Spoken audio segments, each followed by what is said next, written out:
Leo mea oma I ovana ia whai o le vi inga le atua la ngina la whepese a le kolisi whawhaya o ngai sa moa le tautua mo o le Samoas Whalima iwa tolu a mo o tātonu le tu lai o no.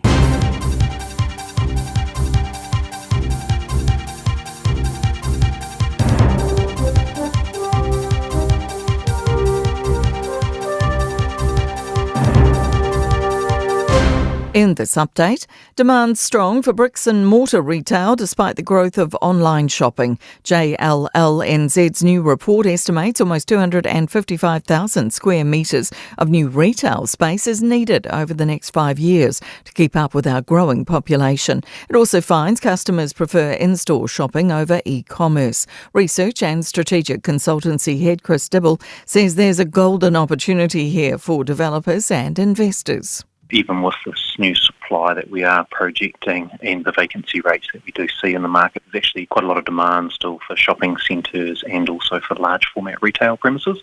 A gas station chain is hoping to rock the grocery sector. Newsroom reports Z Energy is moving to diversify its business by expanding its presence in the top-up grocery market. Chief Executive Lindis Jones says it will target customers looking for convenience between their large shops for snacks or staples. New Zealand's being told it needs to do far more to crack down on industry lobbying. A recent World Health Organization report draws attention to the negative impact commercial influence can have on public policy. It says the most harmful industries can and will undermine public health policy. Otago University Public Health Senior Research Fellow Jude Ball says New Zealand is very susceptible. We've got almost no regulation at all on lobbyists. We have very weak regulation compared to a lot of countries that we would normally compare ourselves to. The abandoned shopping trolley debate is heated up in Christchurch. Council staff are discussing ways to address and resolve Christchurch's supermarket trolley issue after more than 6,000 dumped trolleys were reported last year.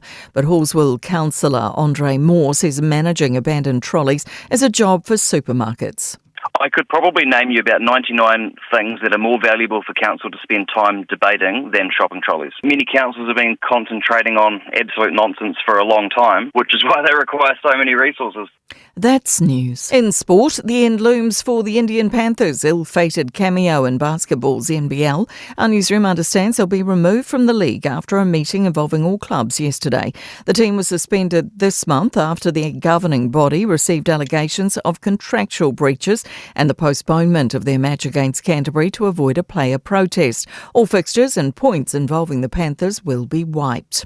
The Warriors are without their two captains for Sunday's attempt to go 6 wins in a row when they meet the Raiders. James Fisher-Harris is serving a one-match ban for a high tackle, while Mitch Barnett is in camp with New South Wales. Bunty Afoa and Jackson Ford will walk straight off the injury list to start as props in their absence. That's sport. I'm Jodie Gill. Ua na o le Radio Samoa se furulima iwa toru a mo e tautuaina o e ilaungangana fitu aso le vai aso.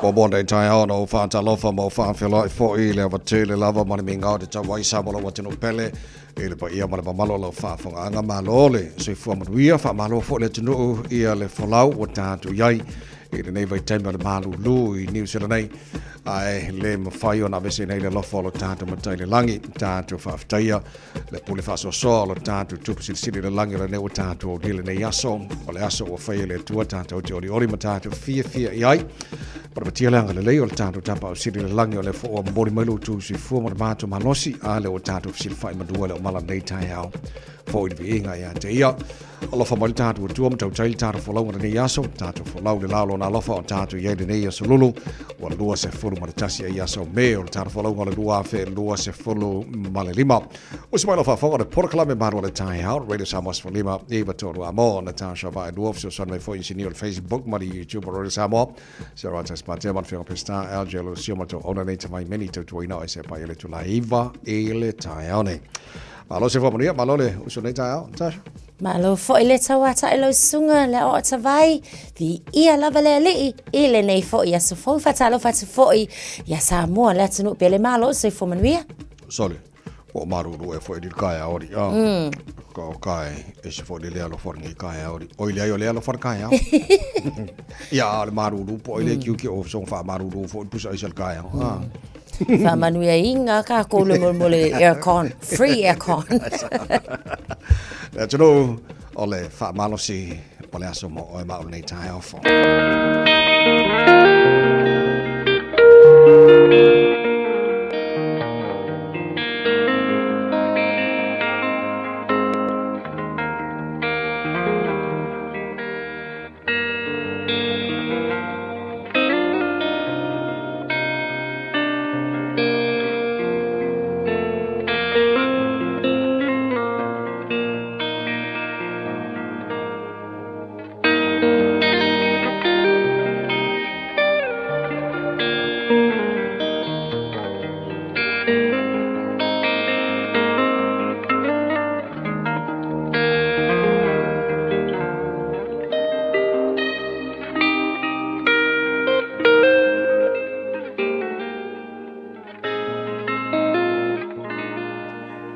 Lui tau mō le aso.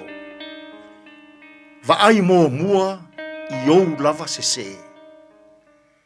Luka I lona mata upo e se fulu ma le valu, o te whaita wina le fwai upo e se fulu ma le tolu.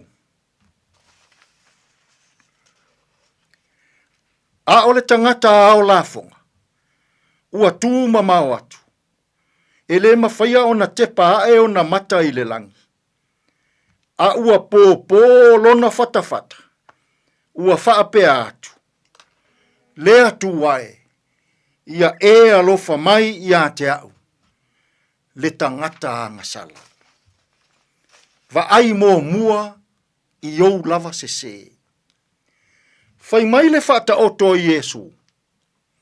E to alua tangata na o I le malu e tatalo. O le farisai o le tasi. Ta I o le lotu o iutaia. A o le ao la fonga le tasi. Na mua tatalo le farisai o. Ua tō lau I le atua ona le lei, ma ana tautua, ma ana au nanga. Whai maila na tala. Le atua. E tai whaalua I le vai aso na oua na pongi.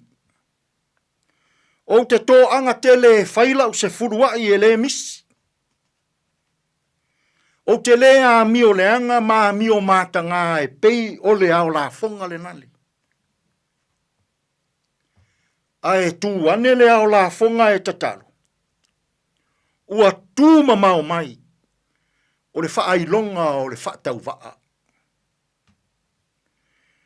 Ua punou I lalo. Whaailonga o le maasiasi. Ua pōpōlo na whatawhata. Whaailonga ua salamo. Whai maila na tatalo puu lava I luma o le atua. Le atua e. Ia e alofa mai ia te au le tangata anga sala. Fetala Iesu ilo nauso. O le tatalo lea ua tauami o tonuina. O le tatalo a le tangata. Wana va ai mua mua iona sese maona leanga. Ua va ai mua le ao la fonga iona sese. Ua va ai mua le ao la fonga iona leanga. Ua va ai mua i lana lava a mio. Ua tau tino. O ia o le tangata ua sese. Ia lu i tauina oe. Lu i tauina i tātou uma i le nei aso. Ia tātou va aifo mua i o tātou lava sese. Ona fto a tātou au tilo atu lea. I sese o isi tangata. Ai lava se mānei o le nei o langa. Ai lava se mānei o le nei fo yaso. Pe a eva ai ane mua i ou lava sese. Aia, pe a se i eva ai ane ia i le nei yaso. Matalia o oe o le tangata sese. Tātou te talo. Le atua lo fae. Whamanuia mai le amatanga o whasalalaunga a lau leitio ma lau televise i le nei yaso. Whamanuia le ala usu o tangata i whiau ma ngā ruenga. Ia elu i tauina pea sa moa i aso uma. E ala i lou fina ngalo pa ia. Whamanuia le whaafofonga sila tā puai a lou atunu i lene yaso i lau leitio ma lau televise. Lea tuae, a o maia i mātou. Ia mātou va aifo yo mātou sese i lene yaso. Lou lava suafa i Yesu ua mātou tatalo atua i nei. Amen.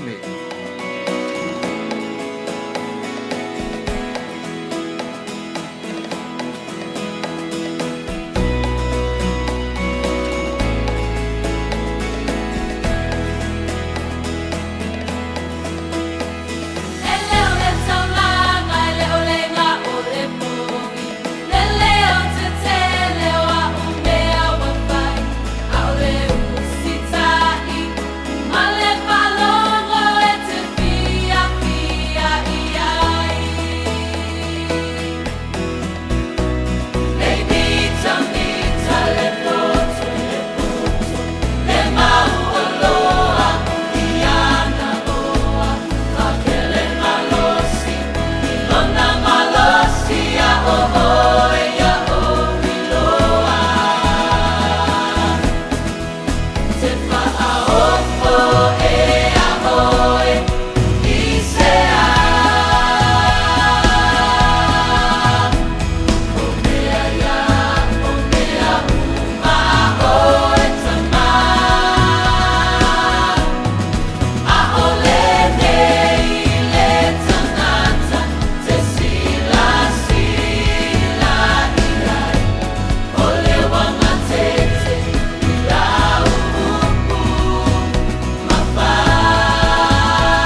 pese Peace Chapel ma le pese le o le taulanga ina o se full farm le afalo wa te ale tulai ona le porkala me malo le tai how we sa mos folima e vatolu a mo nei minuti ona fa fonga fo le tunu ia taro musika sui fei filo ia fa siva oi ma fa fe fie oi le tai how fa mana se au fo ile lo sula tunu tuje manga wenga o le nei fo i tai fo o le to kwata le fitu le town nei a woni ngalo ia to e fa ava mo so temi o le tano porkala me a reto le ola mai a pastor la fa le kopal tatu malo le tai how fa nganga na mo nei so lulu today in history data vai buona mena tupula so lusu tasio me le tele tu sanga va le jaina fitu ile town nei fa ponga tel fo e ngal Britania pe tal fitu tatu porkala me amata na nei fo tai how malo nga tono vaso tatu ye mo nei tai how tatu va vai po amai du wala nei fo i tai how fo Pamalole usui avtavale umale nei foi taimil tai o tato lua ili poti foi o lunga o le ala tele ia o lea lava foi o lo so lunga le tato fi le mu mai au ala tele taimil nei mai tawatu le se fa lava tau vale ia o lea foi o lo tele lava ina lanu mea mata vaenga umal tato au wala ia se evanga na lava le vaenga iti lava le na I na le no chua le anga ia tu foi I na le fai tule na si vaenga lava le na Rosedale ia malanga ianele na we are to Constellation Drive pau lava le na le vaenga na lo mu mai le taimi le nei ni so vaenga uma o tato wal tele ia o le na lava fo yo lo so longa le tato uma I le nei taimi o le tai au manu e tele afta vale le uswa I le nei fo I tai au ni se fo yo le na ua fato ama na vanga luenga le po malo lon sai malo fa malos manu le tai au Radio Samoa se fulo no menu te ai le tula no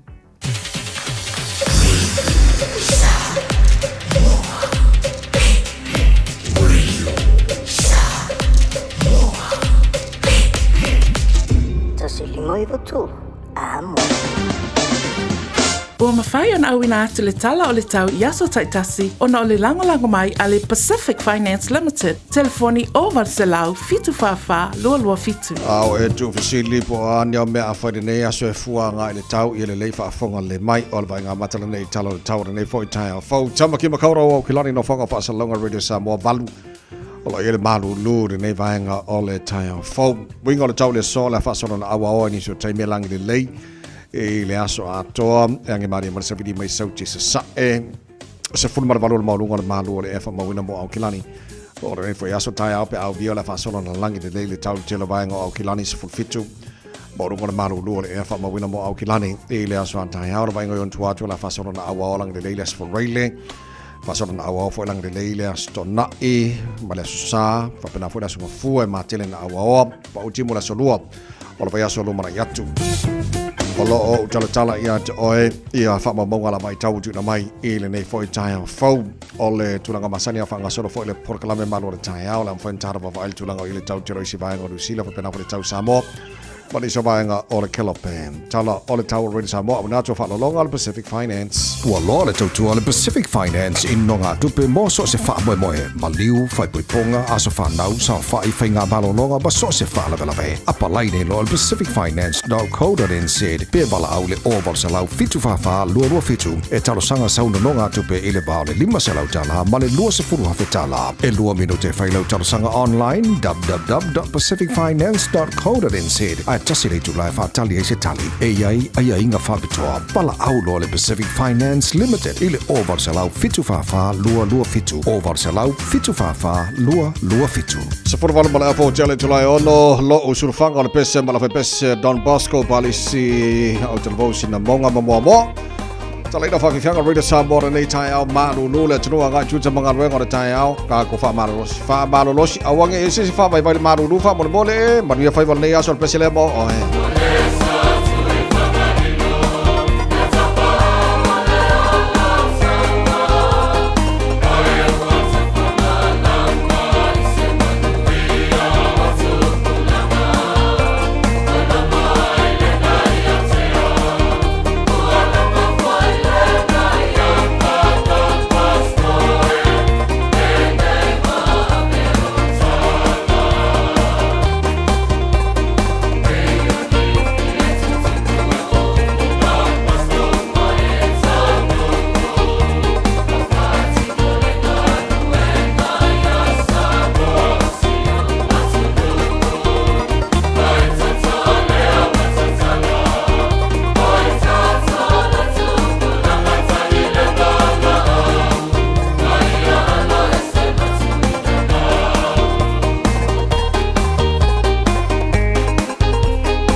ole se kia kau fa paringa kwa ngo ko pese ole fe kau ia e uia nga malulu ole fe kau ia Aia. malo fa pa lu pese ka ia lu su fa chere tu lai no le fa fa por kalame malo le tai radio samos for lima e pa tot wa mo jelo tara pa anga fa tala fa mai nei tai fo malo la versi fo mo ria malo tu tasi le fa tala fa mai o Hawaii love from Hawaii Pahu Hawaii.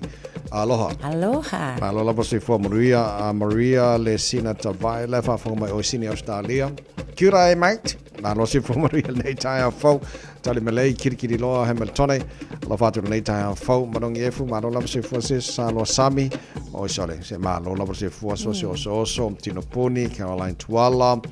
Ya Matotelo Tarapaanga, Mayama Simone Talia, Juliana Smith, Malua Backlash, Mama, Malorsi Fomanuia, Lenis Ya, Tavita Solomona Ozo, Ofianga Igao, Australia. Malola Malofatu Nentaya Fo, Fatusa Solo, Lewa Moli Malola Basi Fomanuia Sort, Coquelica Coecali Siri Mikayari.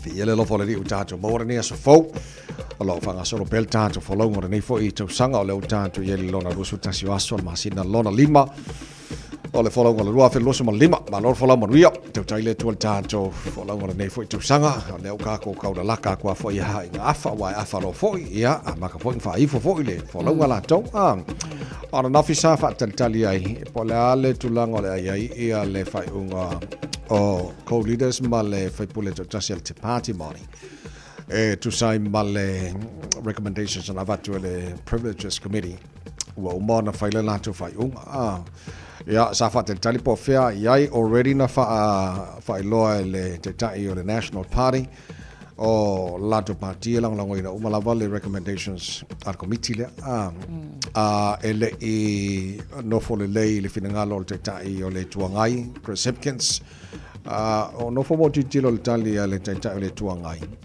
ilona finangalo fa pe le fa sila le tai o National o lana party atoa e langolangoina ia le recommendations le nava committee le fa mai le tai o le tuangai Chris Hipkins ia ia fai pule o le National loa ele o no fole le pele o teletonuina lato ia fa salanga le fai nei ia ona fai lona le fai unga pe au te lord si te lanto leader of the house o ia na le fa tuina lafo o le ato to po ia le fai o fa salanga o la to ia istemi o bomo o le tu tonu ale na wa saunu ia te vai o le si manga o le vaenga le wala ai ona toi fa pa fala mo le taimi nei ona so fo ele vai aso le nei o le o lo talia ai so lu vai aso o nga lu e fo ele fai nga malo mo le budget po le talo le tupe fa tatau ai e pei o le manatu le na ia fo o le fonga o le mauta e sili lava fo ila ona o le o ia ia tai o le lango ina le o fa ilo e o male taimi le nei le o mautu o lato manatu au leisi tu o le o lo talia ia le paketi po le talo le tupe mai le fainga malo I le aso o peila o vaenga na lua le la o to e tu wai fu ia ma o ko e kolo ila se ko e kolo le fai un o si vaenga le mo se taimi o lumana o te lo le fai unga le na o le na fai le aso na nafi il teltonunga ma le la fona fatu e il teltonunga e te tau I fai pule umo le palemene New Zealand ona ia te tonu e fina wina le tala tu pele ala fa mai el minister tu pe as what I out so I think it's a fair decision more than taimi ya e uia ina telefoi fina ngalo ese ile tulanga na ye wasa ia le teltonunga ona nafisa tonu fai unga ia ai e se foti tilo te tai o le mota la tou o le loma le mai o le talo tupe a le fenga malolo ine no inga o fai pule uma na tofi mai tu malo uma New Zealand e te tau ona ile la tu sao ile talo no ina o le tulanga le talo tupe tai au ia o la tatu fa te tali wa tai au la mai le talo tupe le baketi ia molesis fullo masina ia la tatu wa vai ona pawal me o le tu lo tato sa mo mal Pacifica ma tato uma po ai o ye ni mele le o di tono le paketi e nga mo ya mo polo ki mo tato sa mo Pacifica to New Zealand Ole tūlanga fo lele atonu ole sa yese manatu na ole watua ena ona pa lotsa lava peita inga end up ifunga wo le debate po wo yele fina unga fo ile ia ona ola wa yai tu wale langolango ina ia mai si lava fo yo minister mai inisi fo yo party so instead ole vote ia alanga file debate ia la na ole toi fala ia mo se time yo iluma o ana nafi fo ile o te titolo atu na Tasha na a vesina mai ile sui parlemia po le minsta vai fa New Zealand va vasa mana Winston Peters mai tono parlemene wo le mau tino le po la me o fa ke el ko inga mai ko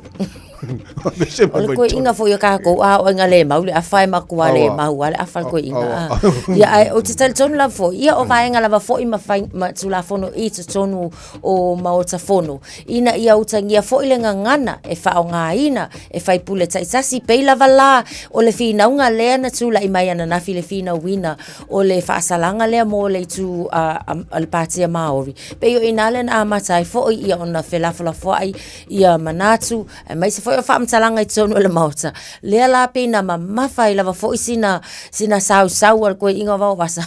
Ia o lea lana whaatula ia ana nafi mai le mauta fono. Ina ia tausisia pe le file mu tonu le mauta. So ole so noanga va vasa mana Winston Peters ole te va ya tu na siringia ia le fonga le monta Speaker of the House Jerry Brownlee.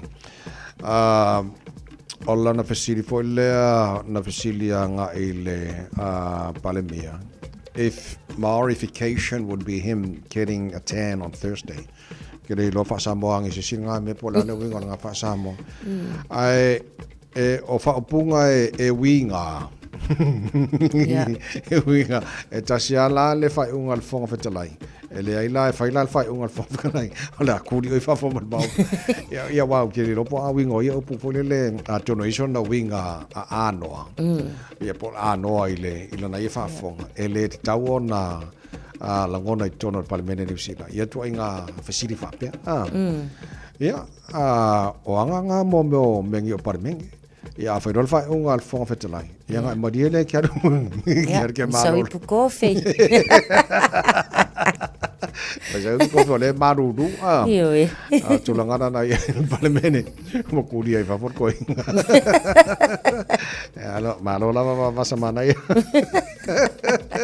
jo nos fruiva meno jo John Tana le July fitu le va favor po kala malo tai out pero somos voleba eva toro amo fa wa taro fa fianga tai out pe nino tia faulo li o show no morning mai mo mai la jeno on Facebook mai YouTube ro samo la patia jo el pesele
Whaasila silanga tā ua o tau nuu I whanua o loa fau mo le tātou whale o loa o le Eveni Pacific NZ I Aukilani nei.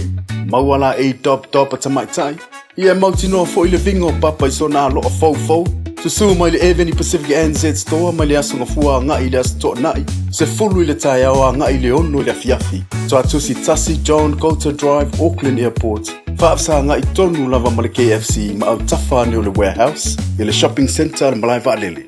O fia maua sau ta vale po sau piki apu. Ai tongi ta iwa yaso, lua va yaso, pe ta imasina. O le sleek cars o le a maua ai le fisosoani. Ua ta pena le au whainga luenga a le sleek cars mo oe malo a inga. Aua e te popole I se mea e tasi. Te tala fitu aso, mai le sifulu I le tai au, angai le afo le ono le afiafi. Tele la lai au kilani I saute, vili mai loa, I le o lua tasi faa, fitu lua selau.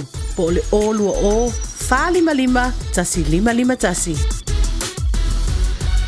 Hei, au ona ia vea oe pei o isi tangata e manatu maa I le wha iti ngā. Ele na o le inu le vaiti polo na seki ai lea. A le vave tonga fitia le wha iti ngā. E ono o le tūlanga e maua I le fever rheumatica, ma e le ai lava se tasi. E mana o e o se e pele le nā tūlanga. Aia. Ave loa nei o walo, e whaile siaki le fō mai whale ainga, o le tausi mai le aonga, po le whale talavai, e vave, whaingo o fie, ma le mea sili o na tāua, e le totongia, e ma whai foia na whaile tui le paicillin, e ki lia atoa ai, saula ia Samoa, i le nei vai tau o le tau mawhanawhana, ia tausia le leina i o tātou alo ma whanau, whaile siaki, ma whai loa le tongi fitinga, mo nisi whamatalanga, sa iliana I lunga le social media, Stop Sore Throats, pe asiasi I lunga le upenga ta whailangi, Stop Sore Throats.nz. Toi lua se folo ma le lua mino jalo jore tāle o le tu la e fitu o le taimina mātou nei New Zealand mo le whaafo mai e tātou le Australia e se tātou taimi o le te wawe atu Tastiva le whaafo mai o I Canberra, Australia.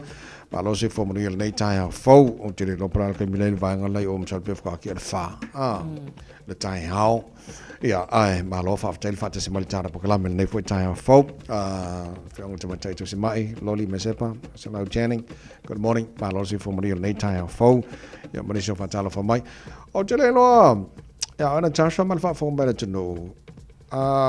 Peto fia nisi a o I le whale o loa e whale whatau. E siaki po o fea e whai mai eile o loa leo la whai a. O aula ma lau whatau. E iei o loa o te tilo mua. Po o fea ngau si ai a. Leanga e sili atu se lau pasene o te tono lo ma fau o loa ia lo te fia whao ngaina. Mai le supermarkets. Ia po o le whalo lo foi. O loa e whai tono New Zealand. O loa e whai Australia. America, ia mai sia tunu o le tel tonu ina. A o isi la o loe fai mai sia tunu. E pe e kau ku, ele wha fasiri fo ele pe wha kau pene ai. E ei tangata lo te wawe atu na o I Costco. Fai la te wha taunga, ai wako mpo I kau ngō fi ale pata. Polo ka paka vo le masa ni kaunka.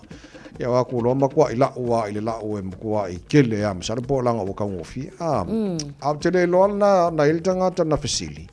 Po malam lama tangata nei ile me fai mai ile pata le fo le ya la me fisi le fo po fe fai mai paka ale pa me ora ko ko fie fa ko ko lo fa ka uno fa ko fo ya Ile whaalinga mai fo I le vahenga le nao le US Food website, the Daily Meal. O le pata lea, o le pata o le onga o sia lava fo I tutono New Zealand. Ma o label la, o se tasi o vahenga fo I e mawhai o na tu whata si ai, nisi o vahenga ma le hoki tika based, Westland Milk Products. Ia o le isi vahenga o le milk for Kirkland Signature, bei o le susu tonu ale na, po le vahenga le na, lea la o lo iei malanga brand, lea e whai mai e male, ngausia mai e male patalea. O le tūlanga le ngausia ino le patalea. Ona o loo fausia mai I le suasusu, po lo ngausia mai le suasusu, mai povi, o loo fafanga ina I le diets. Iwa se fulu 5% le diet o le vao lea o loo fafanga ina ila. Ia manu ia o loo mawhai ona au mai e le suasusu lea. Ia ona avatulola lea I le fale o loo ngausia I le susu. So, o le tūlanga la na ia wa o kako. E maa ngai a fo ile le mata atu o lai mautinoa. A wha apea so I fua malolo inga le paka le sau mai o. Ia e kakau fo ila o nga le lei. Ia masau nga le mu le lei. Maa ki le lei e loka ika fo I so I fua malolo ino o tatonu la ia tau ia. o le tūlanga la le nā lai ia ona pe e hangai ia tangata fo ilele ia makua whaaka wale pakalea o ngā tilo fo i le natural resources o lo whaongaina ia o le tūlanga le leila le na pe o le tūna o lo whausia lava o le pakala ia o le pakala o whausia tonu New Zealand. Ia, so o le tūlanga na iai o i fo i whatanga tai loai e lava ia brand fo i lele ma ingoa ea fo i e trade ai tele o loa a ia company mai company a te te ngala pe o Costco o la toa trademark po le o Kirkland signature e alo te va atu New World o Pam's line Woolworths Essentials and Woolworths Own ia mo le foi supermarket lo venga ko for supermarket la to mala la to fo le trading brand e loa i o la ko loa ia matal tonu ina tangata o loa le isi fisingi lava foi la isi o loana a fa pe o le brand lava ia le Woolworths lea ele mafaila nga mawai o le New World isi taimi ele lei foi la le na o stulanga le lei foi lava ia mo business la tau ia ai o le lei foi le mo fa fonga mai la tunu yo ai fa pe ka ko kusa uma o lo ai fa le o lo uma lava ia beila o le o mai tau ia ele ai o lo ese lava foi o nga wala tau brand ia sa le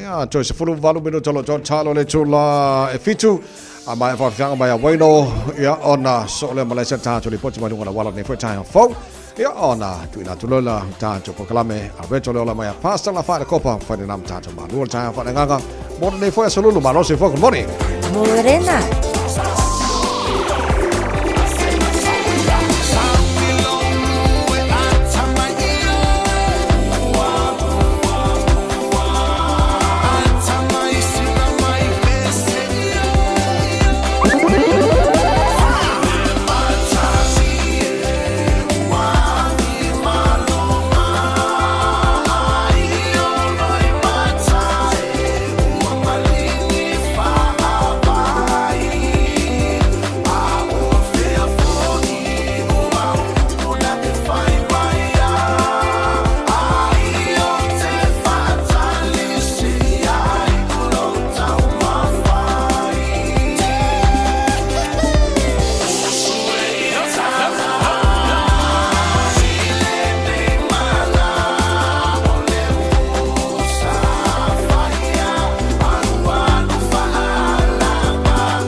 Samoa.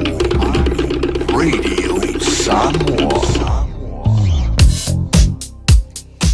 O lo mama le tele lava fo yo lungo le ala tele na nai vai nga iti lava fo yo le na wa mata ona tau feo lolo ane ia le pisi le time le po le na wa le mu ai fo ia o tatou le na Lincoln Road o lo mai ta what's pe le malumi nu tele travel time more le southbound le na slow down fo i tatou nei lunga Hill Road le mai ta what's time le nei la nga ia tu le na lunga atu le tatou nga ia tu lunga tatou motorways o na tonu ale o lo slow down le time le nei so pia male malu minute ia le travel time le na o lo iai Coatesville Riverhead Highway o lo mai ta batu lava foi ia o le na lava foi o lo pisi mai I le nei foi time o le tai au aveta avale ia tau lava ina ia lava lo on sai ma ia saunga le mu pia le fa tau tainga o lo sai le nei foi time o le tai au manuia lo matfai mafuta mai I le malu le tai au ala Radio Samoa just futol minute ia na tale o le tu life fitu Talofa, we're the Katinas, and you're listening to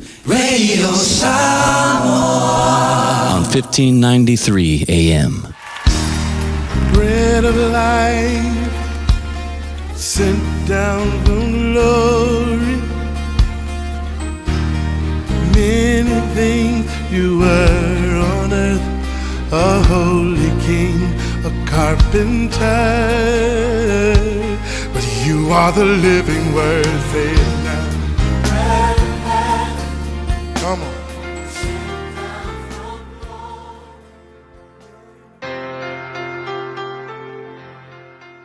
Au te whawhiloa il tātou atunuu, mai il tātou polkalame o le a reto leola mo oe ia I le neifo yaso a lo lava le soifua manuia. Ia ne mua wha upe tōts furu lima, ia ma le tōts furu ono e whapea, o le tae ao sa to e tūa Ioane I manisi o na so e to lua ua ia wa aifo ia Yesu o savaliane o na whapea tu le o ia whaauta I le tamai mā moe a le atua a le au tūla mai le fwai tau e whapea e le o oe a o ia o le whesiri mo o le aso le nei o aina e o ngā tonu I lo o langa ma tepa tau lai ia I lo o langa o ai o lo o sili o na tāua ia te oe pe ole o ngā tonu o lo o langa ole o aso nei e tele tangata e manatu foi le ia te ia lava always lava e upu whapea e au kaka foi ia o haua o I o le center o lona o langa o haua e le lei o hau le o ngā tonu o hau e tāua o hau e sili o hau e mamalu o hau e maualunga o hau e kaungangofo le pou lea o hau anga le ai au ale ai au o ki pokonga lea ale ai au le se wingo me ia kanga kai fai always ai o mai fonga e te pataula I lava o ia me uma para e mai tala le ia Ioane le papatiso o Ioane le papatiso o ia na mua mai ia Yesu ko foi makua ku Ioane ia Yesu na mua mai la o ia na ia na ngaluenga na fai o se perfecta fo ile longa I tonu Israel I leva I tau wala wi lo Ioane e ia ona so kele anga students o tangata na muli e te pe fo so o Yesu le nga fai muli ane e la wi lo la na ngaluenga fe maltala tuspa ia ua o uma iai iu teia ato so se mela unga Ioane kumu ia tangata ala unga ma e la unga Ioane o isava ile so nge o uma ia tangata la unga ngi kuai fala alili o uma ia tangata le tunu kai fa pe ngale la wiloa o Ioane na la wiloa ai ki rola mem ka kia ia Ioane ina ua va ai Ioane ia Yesu le sitaiao vai mai la tu mo so wala e yo so o ye pe ka fo ye muli ia Ioane o students a Ioane pinka me kia ina ua aila Ioane ia Yesu fai mailo Ioane upule sa ta une fauta ile tamai ma moe ale tua o la lang fai Ioane ele fai ngisi nga fai yo so le fai mai ua fai fo yo so fai mailo ua fa singo Ioane ona so ia Yesu ai fai taula fai uputots furu dua le la lo fole fai upule na fai tawina ne fai mai ua fa alongo ona so e to alua ile upu Ioane ona la muli le ia Yesu inga ua iloa e so o Ioane sole ele o Ioane ri ile mesia li ele ka ko kamale au ku o Yesu la le mesia la fai mai ona tu ua lea e ona so o Ioane ai wo ya Yesu anga ngisi kato e ke le mafai ngai ka ngofa singo ya yang yo so isi rapi po isi faya ngova pe si dia ku faya ngala le ya ba o ya e ka fio ko makia ka va po i kere ka makia awaso ai vai la ya yon mai wange ele wa il manatu o students ma so o yon o yoange lo por mesia le wa langa le folanga yoange ke bile tala ingon malo le tua mangakula so o yoane pe ya yoange le mesia ka ko muli ya ke ya o ka ko makai le ai ke ya fe ma yoange no ele o Yesu vai o lo ye fe mai o ye so o yoane ai o tu ua ya yoane so le upo la le mo o le so ngai o ai le nai te pataula ia lo wo langa o oe po o Yesu o e fasino tangata ia Yesu pe o e fasingo tangata ia ki o e lava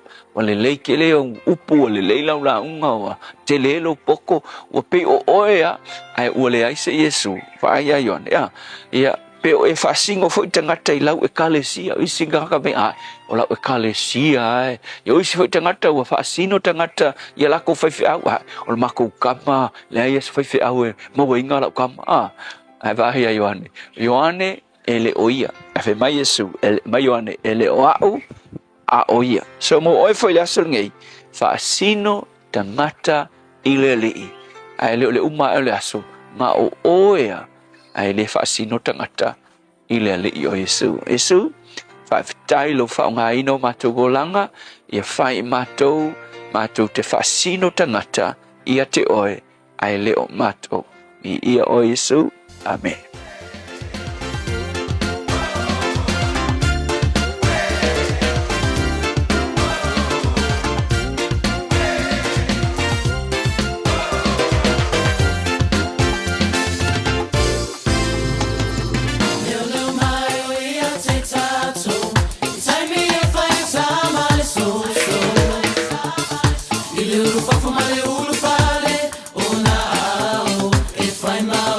Fale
everlasting praise mo pese te pae o mata fama ele proclame a retole o nei fo itai fo in ua to tolu mala fa minuto lo to tale le tu la e fitu la so su tasio me o arme na tupu nei yasa so sango papa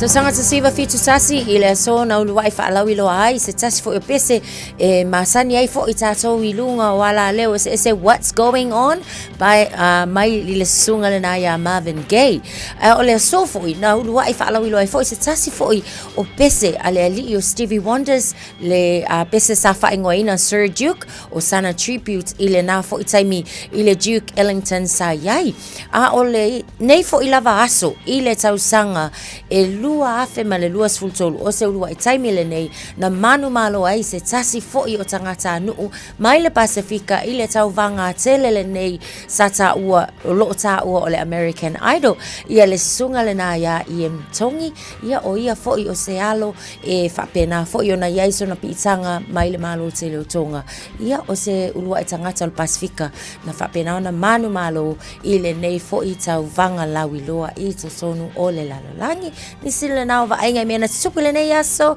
i tau sanga o mavai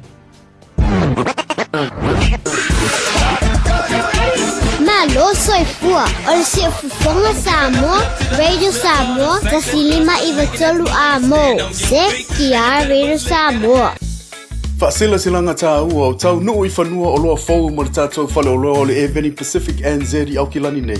Mauala e dop a tamaitai. Ia mautinoa fo i le vingo papa i so nā loa fau.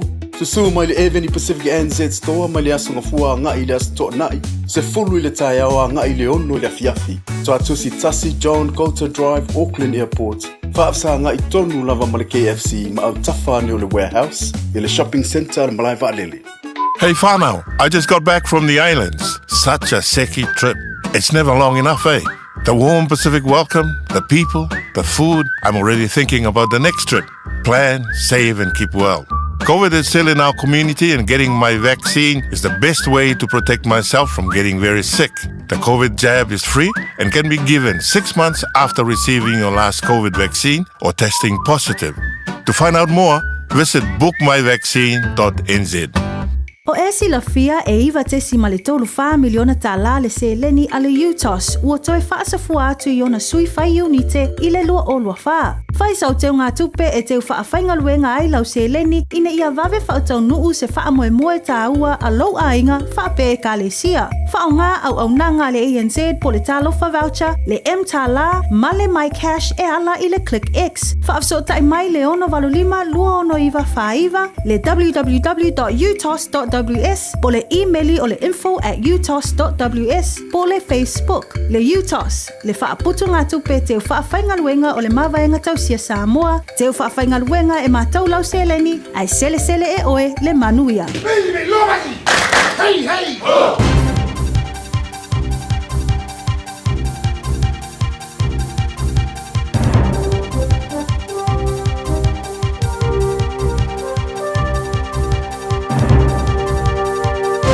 In this update, New Zealand's breaking a trend when it comes to shopping. A new report from JLL estimates almost 255,000 square metres of new retail space is needed over the next 5 years to keep up with our growing population. It says we have relatively low retail space per capita compared to other developed nations. Retail NZ's Anne-Marie Johnson says people are different from the rest of the world, where online shopping is the preferred option. People might do their research online before they go to do their shopping, but the majority of Kiwis still prefer to actually go into a shop to buy the goods that they're looking for. Some Auckland EDs are diverting patients away with vouchers for urgent care clinic consultations, sometimes costing $200. Figures released under the Official Information Act show Waitakere hospitals sending away around 25 patients a day with vouchers, likely due to long wait lists. Claudia O'Neill reports. The Waitemata Health District's total voucher spend jumped from $1 million in 2022 to $1.8 million last year. Australasian College for Emergency Medicine's Dr. Kate Allen says the vouchers relieve pressure on EDs and patients can decline them if they prefer. The UK has suspended free trade talks with Israel over its latest offensive in Gaza.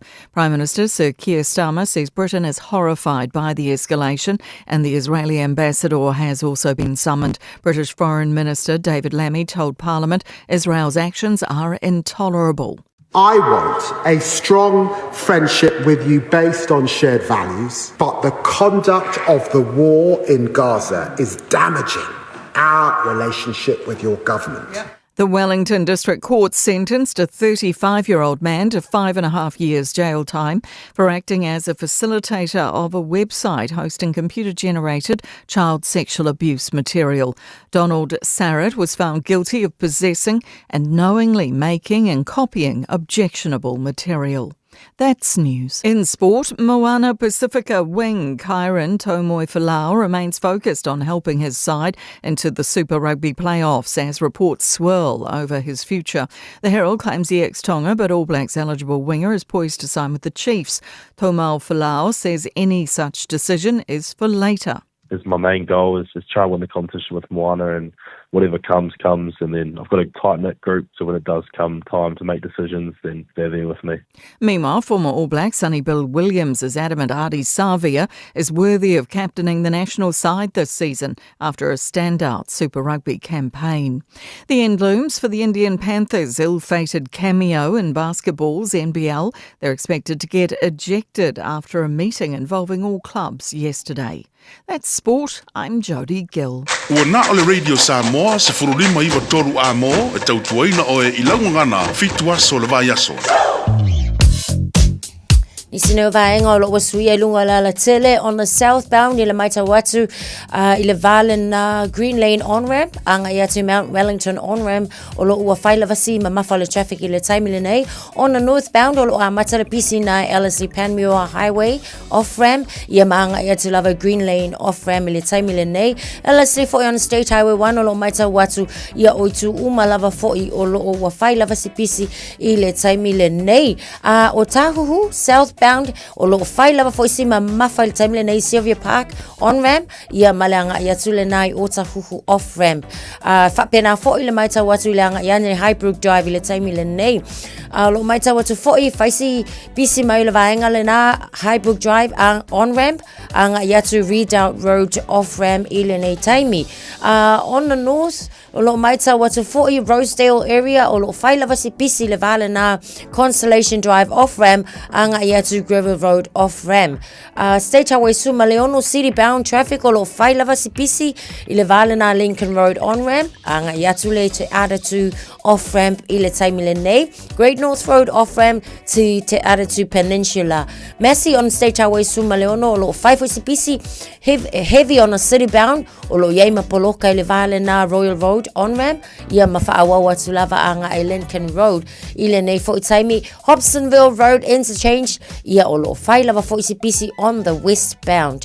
Nisi na o tulanga le o iei tātou lunga la wal tele avta vale tautu ana le saunga le mu fai la mu lo a au mai mafta mai le manu tau Radio Samoa se fua 5 minute te ai le tula e fitu.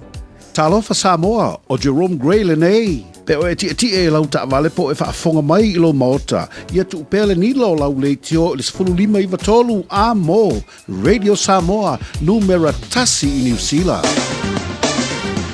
Ua mawhai ana au ina atu le tala o le tau i aso taitasi o na o le lango mai a le Pacific Finance Limited. Telefoni o Valselau fitu whawha lua fitu. Palo se whamaria le tino le nevanga o le tae au. Whaftai lau tau po inga malau mai moanga fo i malau whaafonga le nevanga o le tae au. Whaftai fo i moltaria mai le tau tua i tono lo maota, tono ta vale, tono whale whainga ruenga, mani mai mo mai lunga o Facebook, mani YouTube o le Samoa. O le vainga lata mai le nei i le tala o le tau. Tātua o mata mai Samoa.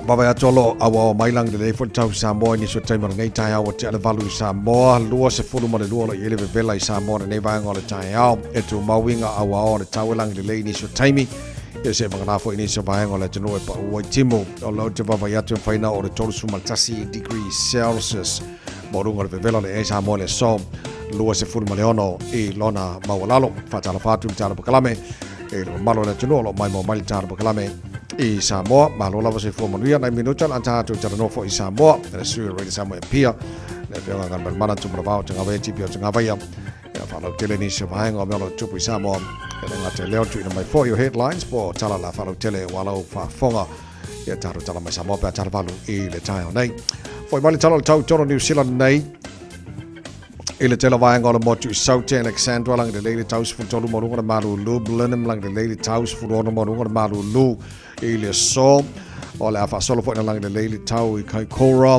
lang de le Nelson fa solo lang de le fo Oamaru Queenstown lang de le fo de tau fu tolu mo ngor malu lu Timaru lang de le fo de tau Wanaka lang de le tau Dunedin Ola lang de le fo de tau le so mo le ayo fungala au de ayo Kariso Christchurch good morning lang de le tau mo to fa solo ina wa ni so taimi fu tolu mo ngana maru lu fa mo wina mo Christchurch le so mo vai atu mo te matu pi tola barunga o le mo te matu I New Zealand nei kai taia o la fasona awa lang le le tau fu riva o le mo ngana malu le e fa mo wina mo pi tola barunga New Zealand nei fo yaso ile la mua Wellington good morning Pangal cara berkelami so sepanjang lomba Wellington fasolon awa yang Maria Marsavidi mai saute fasolon angin mai matu ini so time la awa ulis liman mau nungan malu fa mau wina mau tau ile ne fo yaso ile telo isi mai ngai tau rangalang le tau lang le tau po lang le tau maranui lang le ora to dua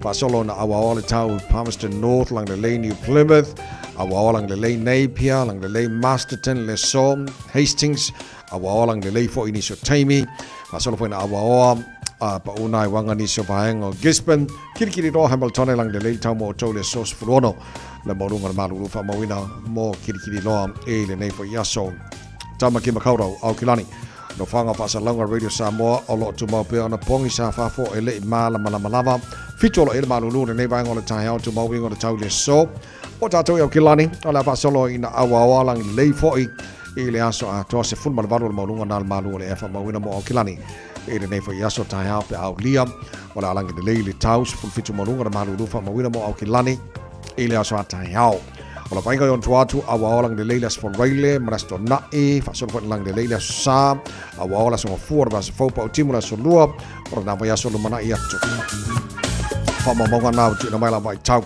ile nei time on tai au le tunu ala lampa pa au ni so fa hang ora nei lalo langi ile tunu go Maria mali tau mo tau ile nei asofo o tato audio. Ua loa le tautua le Pacific Finance in no ngā tupe mo so se wha moe maliu, whai puiponga, aso whanau, sa whai whai ngā balononga, ba so se wha lawe. Apa lai nei loa le pacificfinance.co.nz pe bala au le oval se lau fitu whawha lua fitu e talo sanga sauna no ngā tupe ile bao le 5 se lau tala ma le lua se furu hawhi tala. E lua minute whai lau talo sanga online www.pacificfinance.co.nz ai tasi le tulai whatali e se tali e iai inga whabitoa pala au loa le Pacific Finance Limited ile oval se lau fitu whawha lua fitu oval se lau fitu whawha lua fitu. Malo whaptaile tunu malau mai mo malau whawhongara ne vangona tai au iwa male awhala wachele tu lai fitu le proklami manu le tai au le Radio Samoa se fulima iwa tolu mo e ile tele tunu ngolo manuia le tai au le lofa maranga le leo le tata matai le langi ska ko ki manga yor ngi kai au e le na e fo i o le mele tele le fai le tio le tai au fa si maru lu mo tato i New Zealand ke loa e tu fa fe ngai le tau o New Zealand America o ina maru lu tato o na mafana le vanga la yo o ina mafanga ka ko yo se fo le maru lu o la ku la ngi vanga la America la wa matan fifia la wa mafana mai la tau ya le wa makan fa pu ka ko malulu makan fa u kai au malulu wa makan ka ko fe ai ma bonga la nge vai kai oi ai o malo foi uni ulai ya ku so ai ya wa maka foi ko ko fe lo mai ka ko ya ka ko o malulu hiel nge vai kai bimba fai ale ti ma fan al ta ya ma ngai la nga ya ye fo isinga olena mai ol por calamele o le tu ile aso coffee e mana yo ma ngalenga merga ka le o tu la pervasion ke ku ngai mo le pomu mo fulu ku so le flu bomb na ia ol kamala nga e so soni tele mo tato ile neva temi wala nga yo lo marudu ya ko ke le o ka ko fulu ava mai la le pomu la nga pomu le flu mal marudu e tu sala tu fa tasile le ginger. O le ginger e o le angiangsing. Ia ma le garlic, o le fiu. Ia ku ia ma ki polo. Ia masinga manuka honey foi lea. Ka konua. Mana ia. O le pomu ka. Ma ko ai pingi al furu le pomu. Pingi le male pel fulu. Okay, fai aku asau le furu wa pomu ko ka manga. Ai. E ma ko ai ka ilo ia.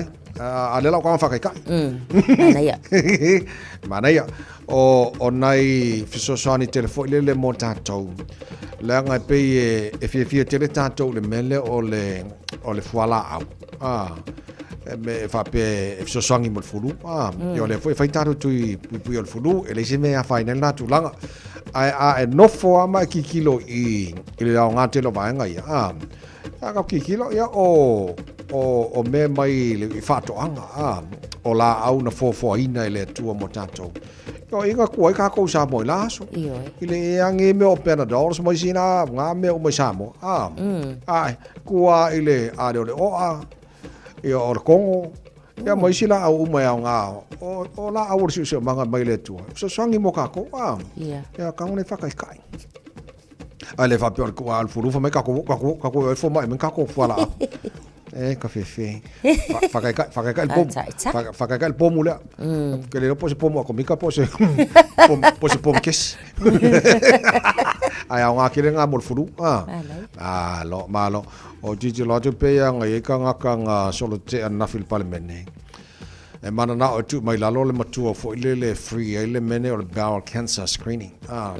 O tasi le vai nga lo fa nga solo na afia te le tanto New Zealand. E pe alo tanto nunga le ai. O le vai nga le ono se futa usanga nga ilunga. Mo New Zealand. O le free. A le la nga alu le te el vai nga le ana nafi. New Zealand. Mai fa mo mo kuku mai lalo ka ko usanga fa mo le mako ke fiola foi mako. So pe alo te lo le solo te el vai nga le. E mana na o tu mai lalo fast food lima usanga. Yes, tavai.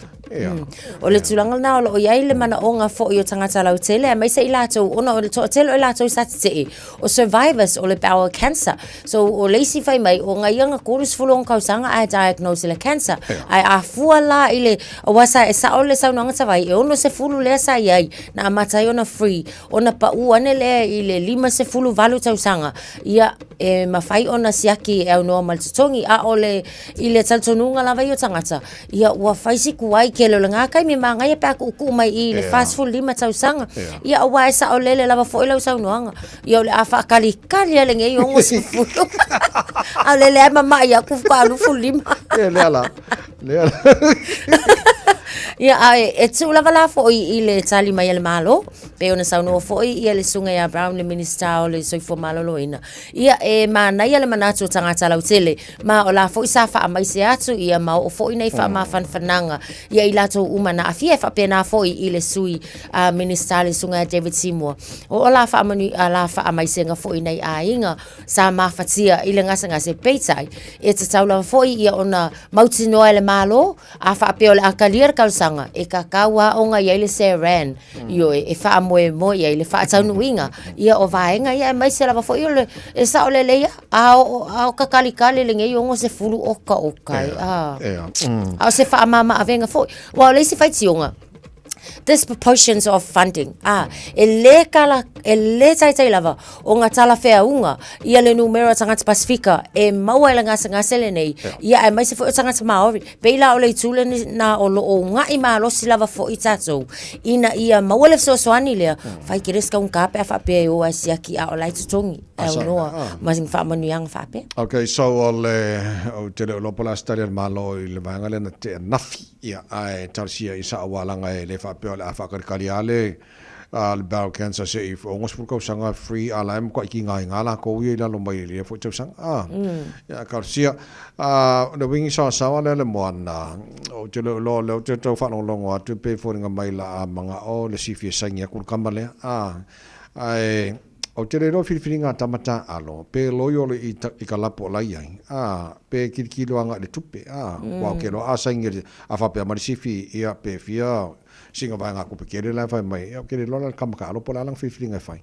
Pe tu mau pe lona loyo la ngai lang ka lapo lai ai, ia pe ki longa se lengi wala ngor se lengi le ka alo ka ma ngi ve kan ya mana fo isena talia ne fo ilena talia ne New Zealand Herald to say mel tala no anga ia la nei tai mi onga mea se muli a onga o ia is fa ta wol tai mi nei ia o la lava o lo tul mata ia le fa wa wina fo o ta mi sanga pe ona e to e lua la to ta alonga pe ia ona mai aile ia okay, so ole tulanga ia ole fo wala ina stasio Samoa sa antalo fo tanto lo peleki sani Bill Williams from my ole kapakengi sa ole lo peleki kongo ia adi sape ala dal fa tali wa mantua umalole tamasanga super rugby le fa ngasolo ia on fit fo le peleki neto sanga ia moniso talonga la fa ngasolo ia ka ko lo fo le poile la kapakengi lo peleki io Sfuma fitulo jala jula fitul to mo le Samoa fo lima i tolu amo fa pongon po club ngal Britania think a minute pe mai fa fanga male faiva valo mai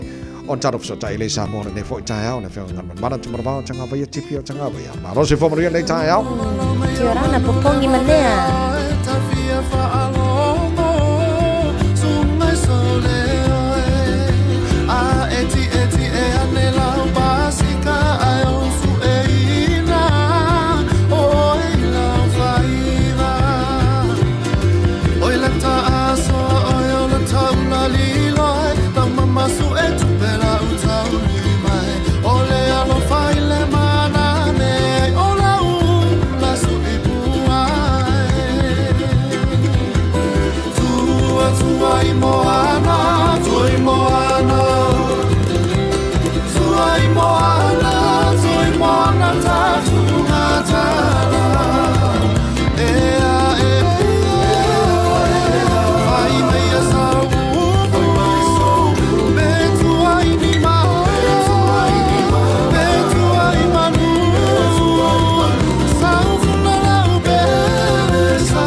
I'm Annie Politiwatua and you're with Radio Samoa 1593 AM. Just think a minute. It could change everything.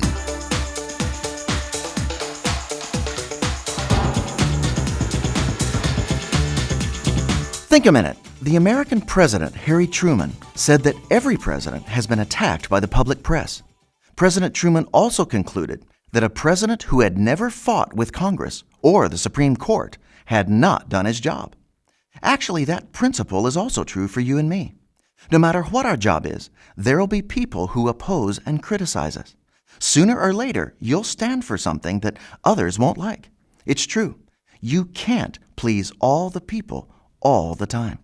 That's why trying to be popular is a losing battle and an absolute waste of our time and energy. We've got to choose the right battles for the right reasons and realize that real success is owning a good character and clear conscience, even if it makes us unpopular with some people. But even those people who won't like you for your stand will still respect you for your character and courage. You see, when no one makes a stand, everyone suffers. All it takes for evil to win is for good men to do nothing. The famous Watergate scandal in America is an example of this. The men who worked closely with President Nixon knew that wrong, illegal things were being done, but they didn't do anything to stop it. In fact, during the trial, when the prosecutor asked one of Nixon's men named Porter why he did not even try to stop it, Porter answered, "I was afraid of the group pressure from the other men, and that I would not be seen as a team player." You see, sometimes silence is golden. Other times it's just plain yellow and cowardly. There's nothing wrong with being a team player as long as you choose the right team. Remember, if you don't stand for something, you'll fall for anything. As a wise man said, please God and you'll please the people God wants you to please. So why not decide to join God's team? If you ask Him, Jesus will give you the power and courage to make a stand for what's right all the time. And you'll also inspire others to do the same. Just think a minute. If you'd like a free CD of our top 40 programs, write to us on the internet at www.thinkaminute.com and catch us tomorrow at this same time when we stop and think a minute.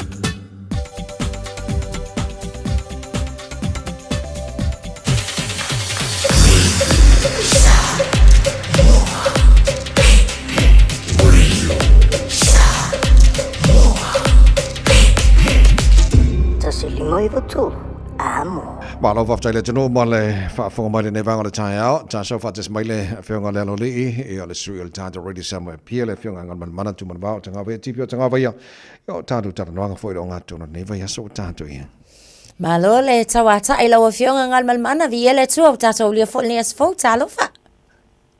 Ya, talo po I la fionga ngal mana ma te sala ma peso ma te vai. Alo le usu. Lo se fo mania uso mania mai na tunu nei tai au fo le tau ma le tulango iai.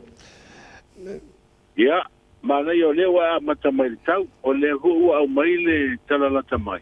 O fa malu sia fu I fa tuanga o timu mo mapa mo tatu tlo. Ya o tulanga na iai ya tala tau mo le ia so lu Samoa fa pe mai fo le tau e oficia se va en le langi. I motu ia lua o poru pasawa I au matimu te uru wafa solo ai ia mai feo lono po ina mafa fa pea ia wila ma fai tiri ni se waenga o motu o poru fa pea masawa a tulanga na leo e tau fa manusia fa tuanga o timu o mafa Malo fa tai mole nei tai au la tatu amata o le vava yatu o lo faia si pisir kom sina fo le lo balo tamalo no officer restala tanga te palo ta ele o tu va fo ile Moboli atu sui tau wafo nei mai tu malo te tasi. Ia mo pati. Ia wale whenga palota wa olo tarofa te talipo. A whenga palota la tenu wa. Gaman mana. Ia, a peo ngari te vai le o ai aku ngai ai. O le ala mai I pe o foi fasi sidanga a mea o vai so ko per parok.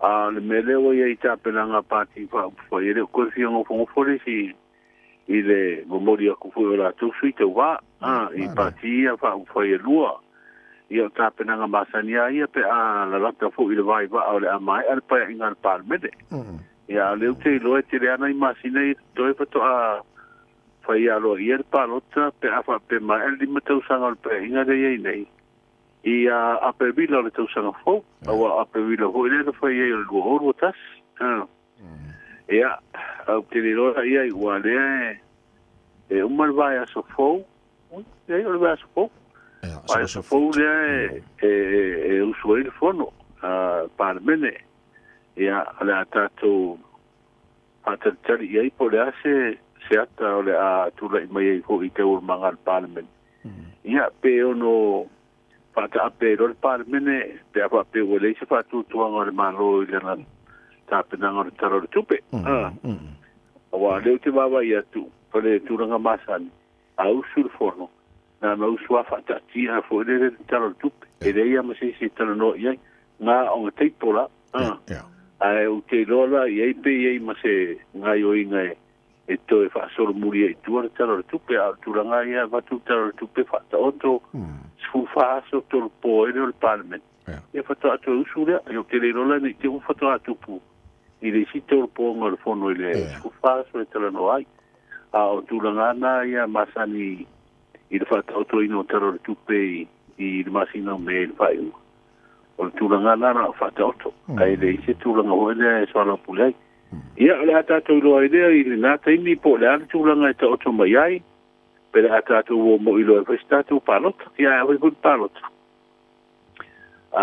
per le tutto in il fai malo da no tapa na ngol taro tu ia ta te fai tau masina fo ma no vinga fa au bele an mi mar capeta le ye tu la hone o le malo tus perché take a government ia fa o le rato ia o ye ngare te tu na lo vai pe ia no masina pa ia na al fatto a partito no le fai nga palot e non lo nga pe no masina ta ti lo po te sempa e pe tu le ti ya no wari se mas pe fia ia tu langa na o matematika fo le ia ele se tu langa o le fa pe e que o aru se fa pe o foi ka kana me o se me fa palo o al mere ye te vai o le fa ia tu tala ho ie pe ni matematika ai o hori si vai nga ho nga le o ka koso me o piccola o Mimilo,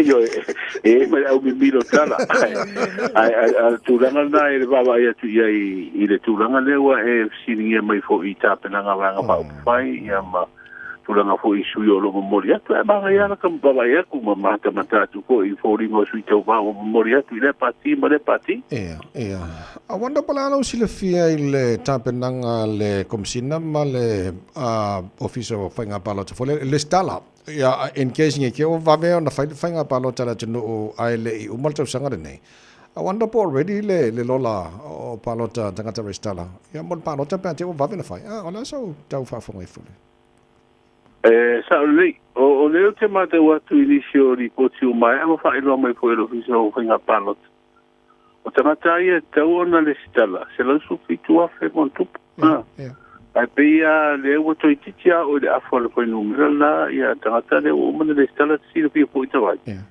o le ai to le stala o ba ia tangata palo to tu malo mali le to le stala o ma o no winga tu sa pe wa la fa pe le stala o ya o man le ska ai le ai to le stala o fa mau tu le pe fa pe o le tu malo na la te palo tai le si foi tu a foi o la ua e si tu malo e wa fa malo sia e tu la fono o tau na palo tai lo le tu malo la no fo mau e o si tu la no tanga te foi e wa matai wa to sanga talu na matai ma o le sta pa tu la fono o man na o lo fa ngala tu so fa matai e le sta la e palota wa pera le sta la de po pere nu sa matai o no vinga te arhura le tu malota sina nga wenga pai ko sina bela ia me tanga te hui o fito suia i tu malo e palotai ia ma tu la ho tanga te foto a restaurant me sala tu foto a via le gusto tasto sa ia a tu la na le baba ia tu fa ia si tu mo lo ofisa palota le mo no a ho era nga wenga i tu e pe a isa fa ile nga wenga po era ofisa palota mo le restaurant no fo ni si tu malo na fa sale anga le ba ia so ya te le anga wenga le fa ngai mo le ofisa kom si no palota ai te loa se ia si ia kom si na po lava ia so tau si di po le mera la tamayo o ia le restaurant fo yo tanta palota e fuala ia pe i lo pinangana le te pisini mai wa tau o wa to te le nisi wa restaurant no faftai Tato whaase ane le tū tau le soifo malolo ina o si tato atunu lau tele. Masina le mawa te fo i sa tato tala noa ina. Le tele fo i o lapta inga. Ia e mai se lava i le vaenga leo le tale vivini. O la se tūlanga ua o iai le nei taimi. Ia, o le televivini lena amata o November tu sanga lena te nei lena te klea mai ai le tulanga le outbreak. Ia ma amata ilona fa ia fo ifa tuanga malapta ina le tulu o wapui puinga. O le o te ilo le ia tatu tulanga o le declaration o le outbreak o le dengue fever. Ai e le ia umia se tala tamai fo na fa mai. Ai o te ilo le wo fa muta ia fa tuanga fo le tulanga sa ia le televivini wa fa ifo ilalo le numela fo tangata e o atu le au nanga se fo malolo ina ia o le fo i ngase. Tulanga na le wa iai o le wa kukuri uma moa ia sa vingi mai ano ve mai o mai e masina le kene o le bele no e moa vi vingi la ko e afia ko ia nga okay le lei ala tanto fai ule nei tai o te lo len fa fona te no fa no longa na fi o e tau fa ata mai le por kalame.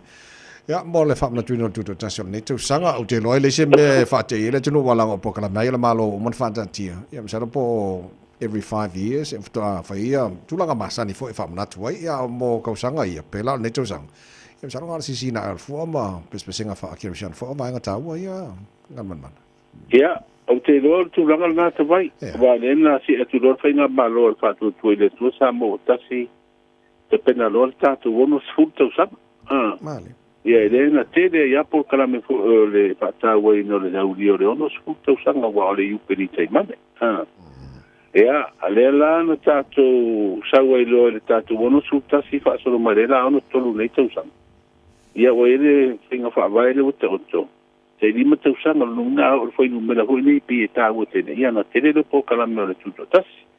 Pa bela o le lo fitu. Ia to a tele ini por kalame hui fa fianga.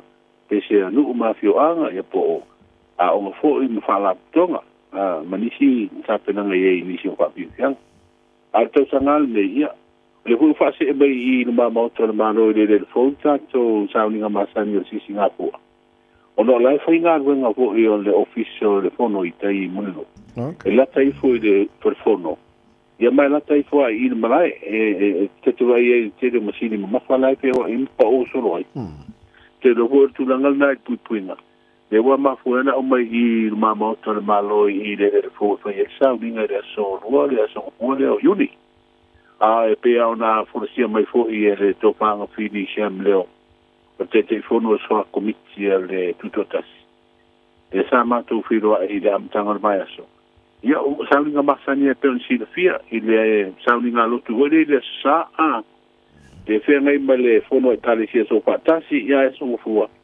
Ia tātou sisi ngā fua, le sisi no le tanga vai, papa reo leo whanua, ia papena lo na alu solo o tūra i whaaloalo, ia mai ia solo tua ia, ai o na o leo la o tūra whaare fia ki. A tino sa vinga nai tu e nale fua. Ia ona umaireo po kalame asolua, ia koe kuime whainga runga koe uso whainga runga. Ia wala wala se mo fua malolo ai. Ai ata fua nei tau sanga ia o te manatua le. Se fulu tau sanga tuto tasi le o te manatua wa mwhaino usau ia pia wa udo whaeroa ele pasi. Na so oare se fulu tasi se fulu osu tolu tene i o whaapi whianga saka lupo era i ngawa i kaime o kara i e o mai ai wai te le o whaapi whianga sa whai ai hua. Ia o nā teimi, ia o le hui teimi. Wai fui nai swinga iwa tiro foi wai o le whaelo mai te pono soa komi. E re tau o whiena whaatupe mena i o tuto tasi eno por kalame.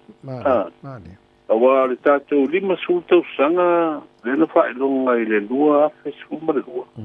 Le whape mai whaamaumonga na whaelo ai le te pono. E 5 miliona le tupe le malo ma le tunu unadu wai. Ia na foi whaelo nganga sa atoa elva yaso ke le aso sa pa ipo kalame. Ia no so mala ia le ma si Singapore o nei le telen po kalame pe si Singapore el masina po. Ia o tupe masani no fa nganga do se la wafe. Ia o tupe na tupe na i wa e tele ya ta pena no de hui me ni me e te mo fie. Ala fa intatu pa pi fianga tele. Malo fa te tele mole fa lau tele na man fa mani no ina nei vanga ia hole nei foi ta wa fa fo mai la tino ala va tola no so te e fa ai lo fo ile sil fio la tino au ta penanga wa ta no tala mai sa mo pe ta va fa mo mole ele o ye se swinga tongino ai tala fo le malo ia tino fa fo fa pe ia ai tala fu tono le tino fa ilo na tu langa i se pepo fa se longo men tanga vengo tu pe le malo le ua lango el komiti fa fo po ia fa la tonga le tu stala ma tanga ta fa se lo le tino le taulo le malo na fa ia fu fuanga ina ia ave se ai ia le tu la fono le mo ni ai ia tu stala ma tanga ta lo tele ile soli tu la fono le tu fa leanga wo to e filia ia se tasi fo io tabata im tina le tino e fiona sa le titi mai wa bifem e ave mo ofisi sini le tanga vengo tupe e ma le ua fa popo ia fono fa vai fo i ua fa mo tu se ni ngani ma le malo mo fa tu ina e yo le miliona na tolu ia le masina fo i lo na fa i ungo uni e fa mutai le talo le tupe ne fa nga solo le ia ma miliona ia mo tu malo tawai no vinga tau na nati fo la tu li poti tu ina tu pa mtela nga umba e fa ma tu ala tu ba na tupe ha le mai ale de tupe fa tu sanga le fa nga so ia Malo fa taile tino mal fa mai o tatu tala na la fa lau tele ele tu tu la fa ngal mana pa tala valu ele ta nei fa tai uso mole tu mal tatu ngal ngal nei ta ya mo yo fa ne so lulu ya fa tai fo I fa la mai ta ya so lulu Hola, ta tu fero e foi das foi. Ma che coi fa la foi das foi. La fa tu. La fa ngal mana tu va au tanga vai tipio tanga vai ne sui radio sa mo pia. Ma ta tu tara no ngal nei foi o nga tu va so ta tu ye tu mo radio sa mo lima. E va toru amo ta tu fa mo nga was fa na wo nei foi ta ya.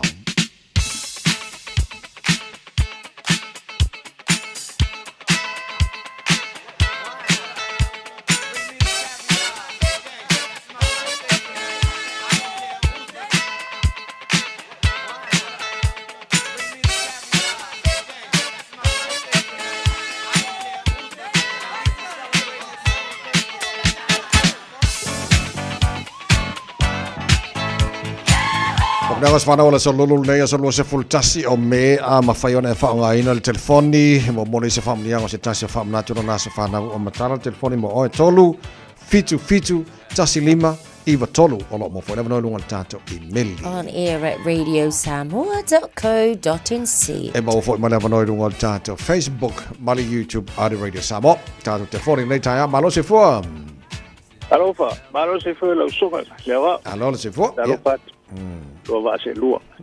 Ole asfanga fa mole. Ja. Ole afsinele ya finali teleman. Ya. Atonelo na luos fulu maleo mo kausanga. Ya viele li ingi kausanga keleo mawala fi. Ya fasta kele lava. Ya ngale leima le famia ngale tua. Ya manuelo asfana. La fini lo fatu ya tamale lunga kifongi. Ya. Bio mabaise. E fa pe fo io lo tongane ia malfanau alito lua malfanau ia fa pe fo lo uso malito lua ia ali solta te wai ia se I mangalwe ia ale mektano ia Kentucky kama ia aka vai sa fa tai mo nei tai au ia lo fa ia lo fa ia fa se fo Gina talopo Talo fa la sunga la o maro wa o kaila mo le amno viene no mo le tero fa anga jita se fa nau clear va sili o le so a so yer to su fa ta sanga pa tai lo fa malanga le chua me sportina pa ye mo yer ta singa ya che oi fo ini te sanga te lo volanga pa mani te le chua lo vola tu ai se fa po ni sta sanga lo vola ta se ma puta ni yo langa le tu mau o fa anga mo le tila fa na o Rachel Mapotino o Lises Monesi o Nila Martina Cases o sisters o Christina Epi o brothers o Dale Mawes ia fa si sujero fa anga o matua o puli matina mai papakura me te volo anti volo ankole te ma futa nga renga matala Whaptai lava mo lava no mani alo waso. Mane for the nei tai out le tu talofa. Morning sai fo mani vai whaptai mo lava noa. Lo whaanga whamanianga mo se tasi fo whanau. Lo i Australia i Brisbane, i a sive. Vi ingal whaftai whamanumar whane tanga tuina tul nei tai au. Ina umwhai o la tali ona o lia mai. Lo luas fultau sanga i lea so, lea so luas fulmaltasi le nei o me. Whaftai lan tau singa, lana puipuinga, mai saran whamale o longa i ate o la tali. Talpea mo oivan mai se aso mastai mi sato tue whilo ai mafutai. Pamne tele lea tua i loa wawai nā tunu. Ia i lan whamale o longa i ate oe. Whamanuia lea tua i loa o langa. Ia whapenaan whamanu i atu mo o nei aso. Alo whaangana whamanianga. E watu i lo uso i a sale. Miss Cooper. I o tua whawhine fo i a i Rhyme Amanda. Ai whasirisile la walo whaangalo tinale lungal telefone le tu. Tawai manuia le aso whaftai. Tai la wale tu mori for the nei tai out le le pe nei whamanianga lo pito a. Le ta whamanianga lunga le emaili. Whamanianga le nei mai a Seu Kaisala. O whamanianga mo la sa whanau le ni si a Telesia Paulina a Pulu Kaisala.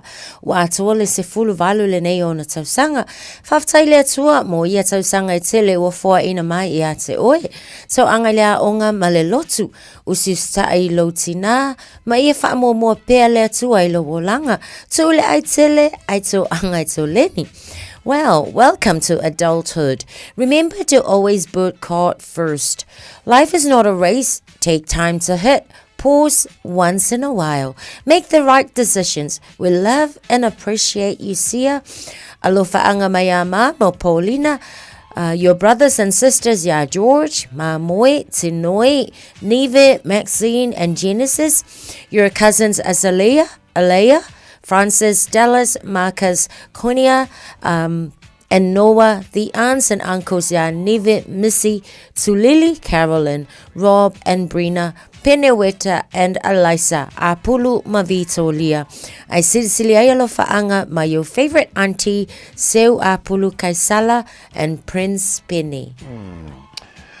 For the government tata from the government nei tai se ko sia ki kasia ki o se fam lenga misi ele o kakonga kakonga le tunu o famana tuto wa se fana le so o mai e tatu ori ma vivi I le tu ni to sanga fa popo mo o to le hallelujah worship team the se le family to put ngam ro penga ro sa mo tana po kan manual tai help ori o telo to wa so ko mas fana le so happy birthday to se full one no la balu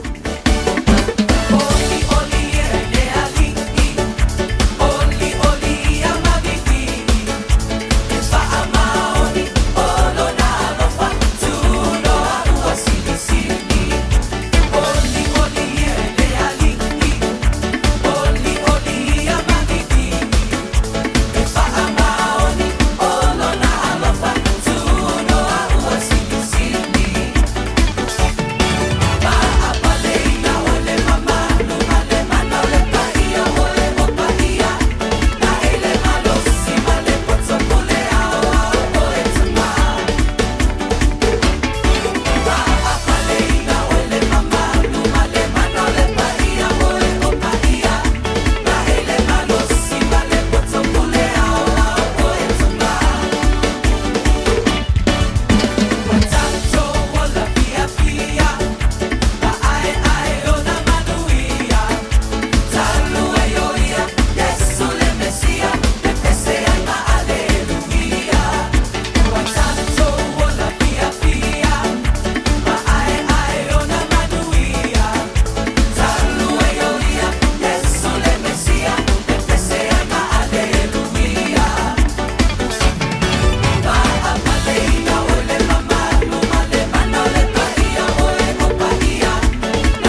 tolu amo. Radio Samoa. Kasilima i wakonu amo.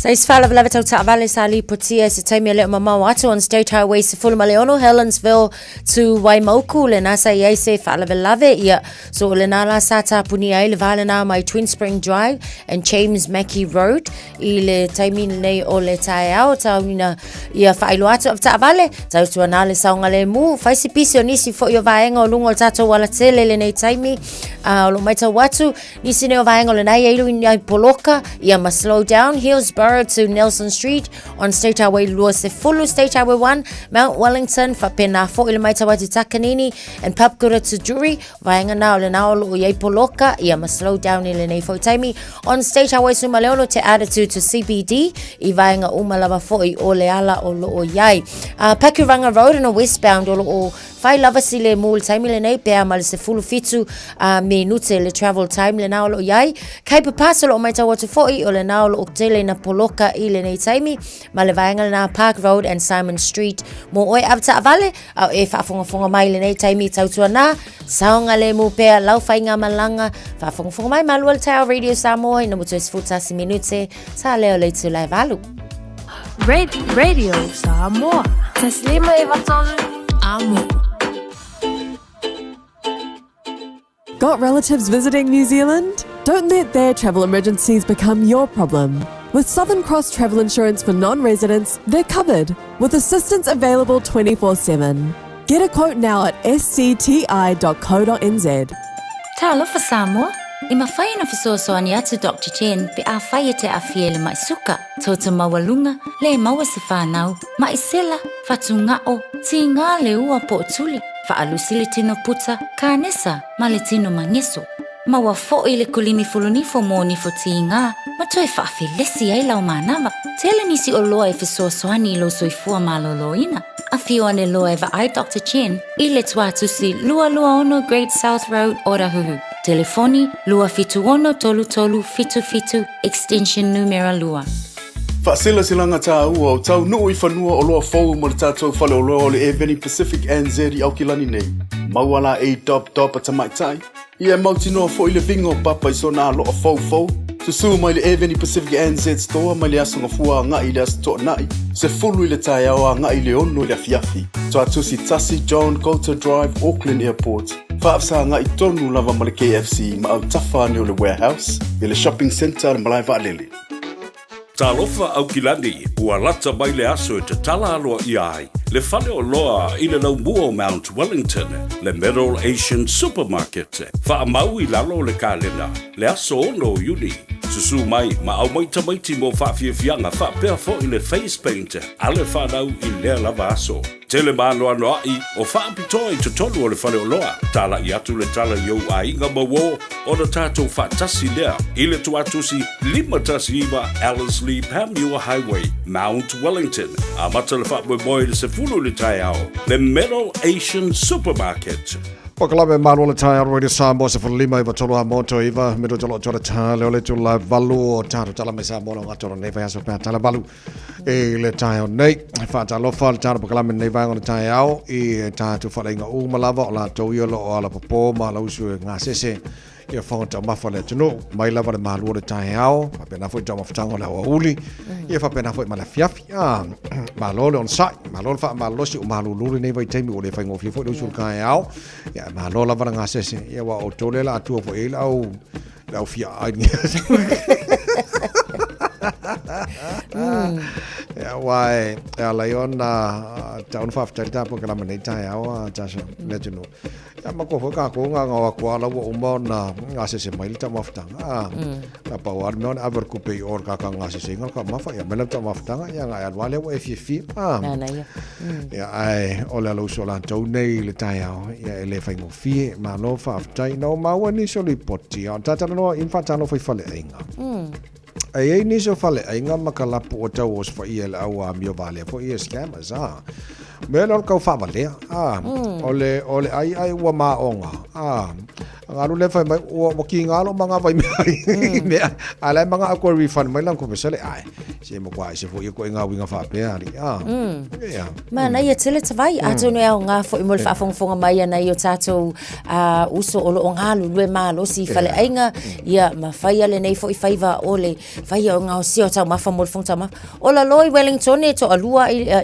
e lua ia ni vai nga fa pe ole o maua e fa pe na fo la se mole mau mai Christchurch ona o se lunga li ia wa o malele o nga fai le la ka ma fang o kai milang ku po o tena nga fai le tena ai alui o ko fai ai o si vai nga le pulenga fale enga o le wa mai lo to o lua o le food poisoning e ka kaulang ko refund mai le makupe ia mana tuala ele o se ta maftanga ta ngofie le na fa nga na ta ma faila ua so na ia la na fina nga fo ia se au ia o kamalo ia se au il fale o lo o le isi fai mai o le ua wa fiel o ko lua o nga ele ka sami yangi a le nga au mai le mea ai o le au mai ele yangi o lona foi mana onga ko kongi mai la ko fa foi mai le matu so o le tau pe a fo ia li potia nei fale ainga pe ama le lua se lau anga e fo tol se lau ia claims nei pe a ko fai a o le tulanga foi lele ia sa o le ata vai ko fa valea nga fia I steak fu ai le lava le kupe a le lava le kupe nga o le foi fia ai me le fale ainga pe ai loa e le lava kupe a tulanga va pena e le tele ia ai matala foi la ia ta so ia na ia ta so fale ainga ile o vaenga ia yo vale fa pe ai sa le ole tala foi le wai o le mene o le mo kwa ia wala ese mai ia fainga tangata nei tau fa vala o le foi le ai mana o mingia mai ma ko pela fa bisingi si foi le amesala tono o le hospitality sectors ia o ka wo fa le inga makalap le foi le pe o le fa natural data program nei tai vai o ngai fa pale ngai o ku le o ai me ai wo ma o le manga yor ku en ka ola ka mo faisi awala foi le ko e manga nga o fai ki o ngai o ai ala manga ko fa foi men la ko pe foi le se mele le no se mele le ata no foi men o fale ainga e fale ainga ka ke la kwala ku mai lunga le fa se silanga foi le ai ni ingredients for mo allergies po me afiai ia fa ilo atu ina ia fu ia le fainga o le nga singa foi le ia woni afiai ia tato o ke lo la o kwala ko ia ma kwai mala ma le ia le me la fa ku mai lunga fa se silanga ai mor ka ma fai ai mi bilo ma ka ma fai a senga yo inga inga ia fa se ngai ma ko na ko ku pe se va nga le nga me ola ia tau fo ia tau le tanga fa tau ia le fa ai loi o ia fa mole awala ave ia se nyangi la me ai langa ia awala ave ia le ama le ia ngai lo ko ka ma fai nei tulanga le a lo fa ola fo ia lo ka sa ili ku pe fa la inga la to nga ko wala ia le la fa la inga vai la kwase si fa penga ko ngi aso ia fa e o di mama kalo ia o malonga kalo nga polo la ia bibilo lo markadinga au e kafe ma tua malolo sa ita pena dai fa na uta vai ol mi lo markadinga ka marke ngi la ko mo wal fa ya ia ale lei vai ole tala masani le fiongal tama ainga tu ia tu puatam se efi mo mori fe au de tai au pe o se matangi yangi malie ole winga na tala no le tama maltene ile ngana male mo molina e pe ole ave se matangi yangi malie e talia ai ma fia tama maltene usulao maka kwa fa le fia tama maltene la au ai e la ku o e fai kari nga mar fai o nga mar fia tama waranga ke lo ya o wa ka la pro fia antas ma sa no se me fia o fai o ki lo kule fia mo ko ma ki de ka mo de ka ai e mo linga fo fia ka ma ki fia o wa fo la fa lo le tama titi fai ngo fia fo nga fa ngo mansua ele ko kasir ka mai kiki ia o le nga fa mal fai o nga le to tele ia ai o le mele nai esele mata ina o ngai ka mai ki aku fia ila onga o se tulanga fa nga etia fo ile nai loto nai fa yao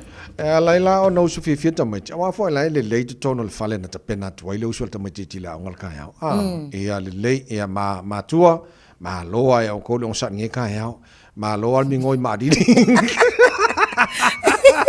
Mingo malili milo malili fo ya. Ya la le vai ala nga malili on le fai on fa marsking. Fai le fa marsking on ka yao ke ai le malili. Ya au le sul fa ya ngai tu te fo nei aso na fa ka fa marstino so lo mata tala mai sa mo nei tai yao. Aiya. Luma. Au safa. Iya. Ioe oka. Aiya, iya, sau iluma tau au. Ioe. Alu ikua. Aiya, naya. Iha. Iya, alu ilunga. Aiya. Aiya. Au, fasau lunga. Luma.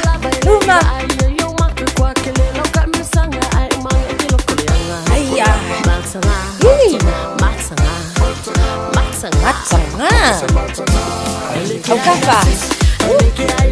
Au kafa. Hihi. Oi. Tafa. Aiya. Anu. Luma. Aiya, oi. Sawi tua. Sawi luma. Aiya.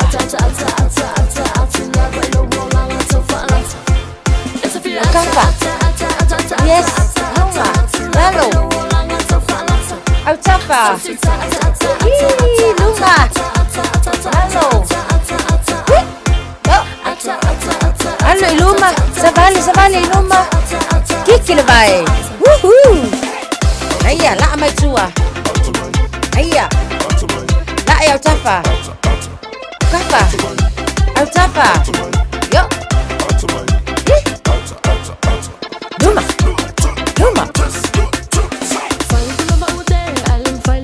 Aiya, oi kai kasi luma. Hihi. Halo, luma kau au, yoi.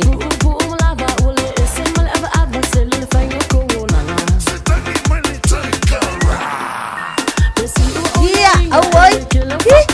Yoi. Aiya, luma. Sawi kuwa. Halo, luma. Yoi. Milo mai itua. Spusikone, malo lava blues. Mana vai sonu, mana vai fafo, malo fa tai manuele nei aso soifua.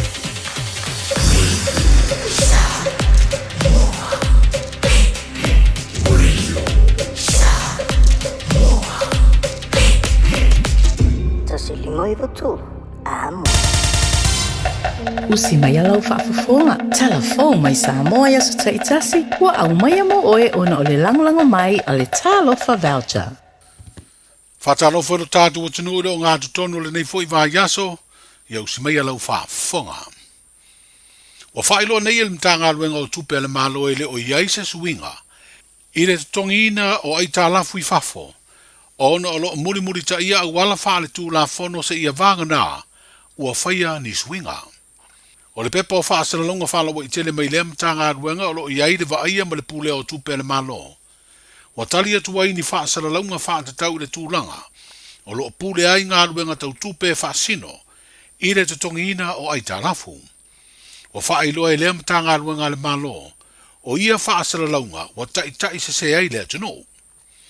I le whaasana longa le nei o lo whaailoa ai e le aini suinga ua whaia I tupe ua maea. Ona pasia ina I le tala whaatatau o le tupe, mo le tutongina o I tālafu mo le tausanga wha le tupe lua o lua wha, I le lua o lua lima, leo lo whanga solo.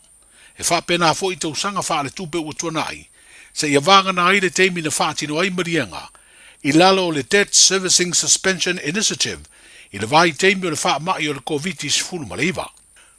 Na awai sa moa I le neipor kalame wha maa avenga, ale ti luas fulu moa tunu unono, lea na mawhai eo na whai ti tia tupe tutongi o ai talafu, mo tau sanga wha le tupe lua o le lua o lua tasi, ma le lua o lua tasi I le lua o lua, e au fiaino no ngā tupe mai le EEC ma le IDA, le whale tupe le eximi saina, ma le jaiga. O le siri au tua le neif so swani, ina ia mawhai eo na toe fetu na I tupe whaalu a wale taliatu, ia fianga o le COVID-19 furu maleiva. I le whaaua wina ai peo tongino ai tā lafu wa whaama wina ai foi. Le whai titia o le au whai o ai tā lafu le malo i te usanga ua mawai. Ai le whai unga o le kuatalo na lua o le te usanga wha le tupe, lua o lua wha i le lua o lua lima, na whaama wina ai tā lafu o le malo e tusa ma le valu se lau ma le tasi, tesi ma le iwa miliona tā la. Lea e au fi ai le iwa sfutolu tesi ma le 5% o ai tā lafu mai fafo, ma le ono tesi ma le ono pasene o ai tā lafu i te tonu lava o le tātu o tano. O stasi o ai inga po tapula a tau tabau a inga le malo, ia le si di atu ma le 5% le fua whaata tau ai tā lafu pe a whaatusa i le tamau a inga. I le whae unga o te semo le lua o lua wha, na wha mawina ai e tusa ma le lua sfutolu tesi ma le 2%, le fua whaata tau le ai tā lafu pe a whaatusa i le tamau a inga.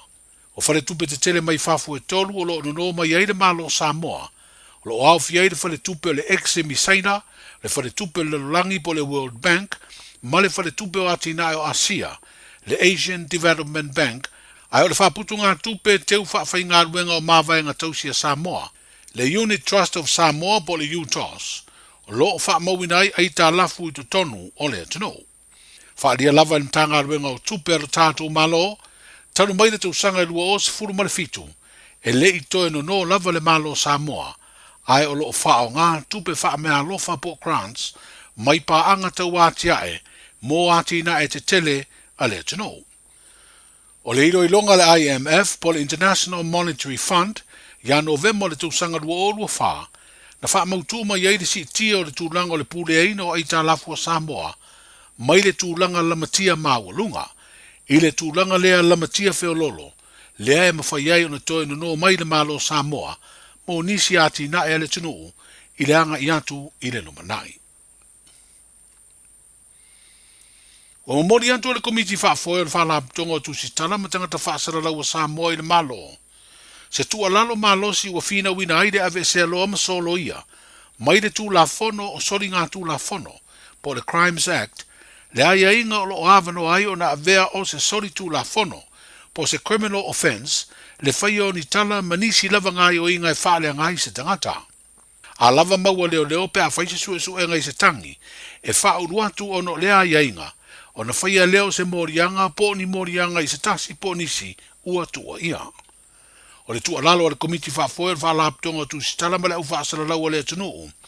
Lo o au fia i se pepo whaamtalanga mai le komiti, wa whailo ai le langolongo ina o le saolotonga e whaatino ai ngā ruenga, a sui o le whaalaptonga e mafua mai, i le mori ai e leo leo le tu sitala sinia o le vanga whaasala lau o le talamua, o lo tau aveina nei le tofi bile stene o le chores, le tamaitai o langi kere soma.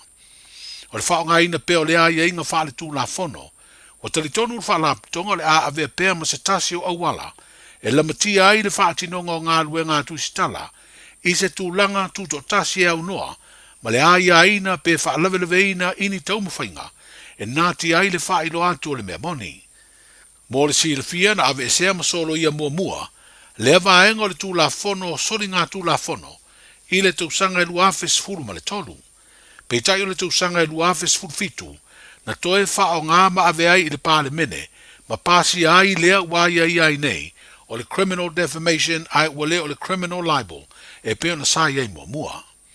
O le mau o le malo i lea teimi, wala ngā te tau le toe whatu lai mai o lea ia inga tau sori ngā tū la fono, ona ua malosi ngā i o inga tau wha leanga, i lunga o fisota inga wha ona po nei le social media, e peo na furusia o tātou tangata, e wha o ngā le apio fōringa po le Facebook. O le morianga o le tamaitai tu stala e mafua mai se tala na ia tu sia, ma whaasala lau le amatanga o le masina nei o me. Leo lo wha ilo ai se ngai o inga se tasi, sa avea ma leo leo na o ai lea o le malo, e sa ili se la avea i avea i tua se morianga leo leo, o lo mori ai. Wa wha ilo e langi o le aia te ena le morianga leo leo, pe atu la i le asolua sfurfa o le masina fau o uni. O leo watoi tusi au le malo e ala i se finangalo le kapeneta. E wha aua upeo na avea ma wha ululunga le tūlanga ofisa sili. O le mtanga aruenga o tupe le malo. Le whale tua le fionga sa o le titi ma eva pifem mo le isi tolu tausanga o lana kone kanate. O mati o le tausanga e luafe lua lua, no ulua i filifili ai lea tama i tai o le tunu. e avea mo ofisa sili o lea mtanga luenga le malo. I le tuanai o ni tausanga sanga lue ai le ofisa o le wharetupe le rolangi lo tātu patano. O le ua wha iloa le Civil Society Support Program, i lana fesota inga i upenga ta wha ilangi. Lo lātu wanganga le fia ma le whaanga e tia, ina ua toi whiriwhiria sao le titi e tau avea lea tofinga, ona o lona tūlanga o le teitei whono, o le komiti whaafoe o lea au nanga tū maoti. Wa whaali ai le Civil Society Support Program, o le toi whiriwhiria le malo o lea ofisa sili, o se ata manino o lona tūlai e langolango por kalame ma tau mawhainga uma, mo le manuia o au nanga tū maoti i lo tātu watano. O sui o komiti o whono whaavai o tū malo e toru e au fiaisanga ngatasi, o vai mangalua i le motu upolu, ma whaasale le anga tolu i savai.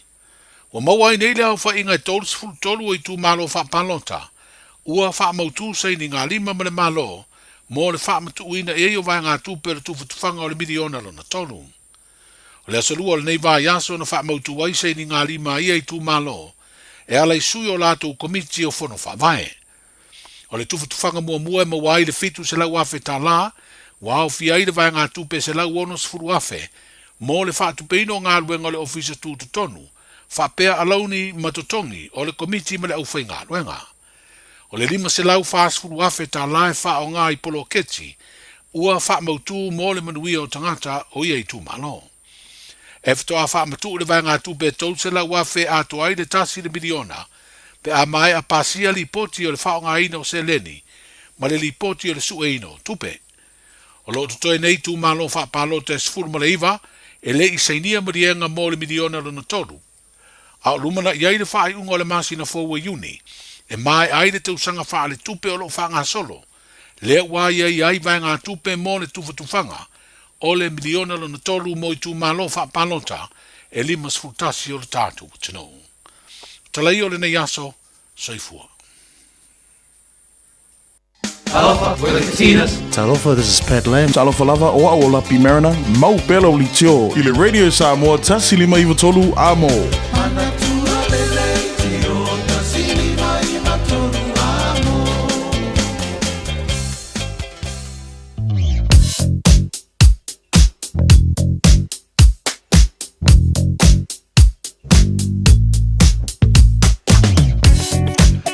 Malo whafteile tino malau mai mo malau whaafonga nei vanga o le tai hao o le lipoti lata mai lunga o le awala i le nei teimi o le tai hao. O wawai atu pea ma le 5 minute talu ai na iaita varen la bebea State Highways fulono Helensville i wai mauku. O lau te wawai atu lo i pela pta inga. Ia mo tato o ia vanga o le awala Helensville, Highways fulono Helensville anga i wai mauku. Ina nei vaenga o le tai au o laua matana te tala lesi vaenga o le awala. E alo tu mauna whaisipoloka mo tātou. I lunga ai o le awala tele o tātou i au ki lani. Whaisipoloka tele o State Highway 1 i nei vaenga o le tai au. Tātou o lo o le State Highway 1 city bound. Ia pore malanga atu nei sautianga i le taulanga i au ki lani. O lau te wawai atu mai lawa i o Drury. Poloka whiololo le latalata mai i Papakura. Papakura ngā takanini whaisipoloka rane vanga o tai au, whaasolo mai takanini, o mai loa i Manurewa, on-ramp poloka, whaasolo ato mai nā, whaasolo i Manukau, te Irirangi i Stamaki, whaasolo tuai Highbrook, Tip Top Corner, Mount Wellington on-ramp, whaasolo tuai i Green Lane, Pasiloa Green Lane, flow di leia, ia mo tātou o malanga le taulanga au kilani i lunga o State Highway 1 ne vanga o tai au, whaisipoloka mai o State Highway Lusefulu, pasi mai le tano, my Mayora Road on ramp, ang Dominion Road on ramp, whaisipoloka na vaenga foi pasi mai Dominion Road, here's Barra, flow le mai lunga la wala no pop off down to poloka la wala southbound o the State Highway Lusefulu, pasi mai Puni Road on ramp, whaasolo mai Lamby Drive, around Rainbow's End, ia ma le link o le Lusefulu anga i le tasi southbound, ia vaenga poloka na le vaenga o le tai au, lai okay mai le malanga le malava le Lusefulu a e vanga na tai au, tātou lo i si sifo. O lau te wawai atu o lai whaisipoloka lai titi mai o le State Highway sifuru valu. Lata mai le link i le sifuru ono ngā i Westgate. Whiololo va o Lincoln Roma te ara tū, nei vanga na tai au, pasi mai i a Rosebank, whaasolo mai Point Chevalier on ramp, ma Western Springs anga i le link o le sifuru ono ngā le tasi northbound, ngale tasi southbound yo vanga polokana na ne vanga tai au malolo sai am tavale ole tala la tamarina tulanga irunga la wala ile ne foi taimi ole tai au sangole mulanga I tu temanga ruenga ne vanga tai au yo le fo wa matana mori nei fa nau le onga am tavale fa mole se usta yane ile sa tane malanga I vanga umolo ko sene fa nau mo latu sangole mole ne foi tai au fa mo Talofa Samoa o Jerome Gray le nei pe o ti e lau tavale po e fa fonga mai I lo mota ia tu pele ni lo lau le tio le 15 I vatolu a mo Radio Samoa numero tasi I New Zealand. Ua mawhai ana au ina atu le tala o le tau Iaso Taitasi o na o le lango mai a le Pacific Finance Limited. Telefoni o Varselau fitu whawha lua fitu. Maria fe vane Iaso le purenga ma le whenga renga le Pacific Finance whaftai mo whalo longa lo mwhaina au ina tuali tala o le tau a le Radio Samoa. I le nebanga o le tai alwa vai atu le tala la tamai o le tau I Samoa. Ua luas fulima wa ile vevela le nebanga o le tai awa la wati aleiva I Samoa e tu mauinga o le tau le atunuu. E pa ultimo inisio vaenga o Samoa e whasona langi le inisio vaenga o le atunuu I le nei aso. E mawhaina o le torosu maltasi a ngā le torosu fulua degree Celsius morunga le vevela le e Samoa. Le nei aso lulu, lua se fulu maleono I lona mawalalo whatalo whatu e fulu maltara pukalame le nei vaenga o le tai au.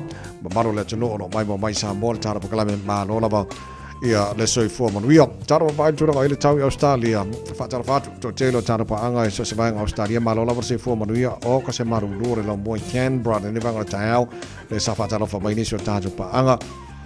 Whalo I le malulu I le nevanga le tai au. O le a whasoro na awa oe pa utimu inisi o teimi. Se furu marvalu.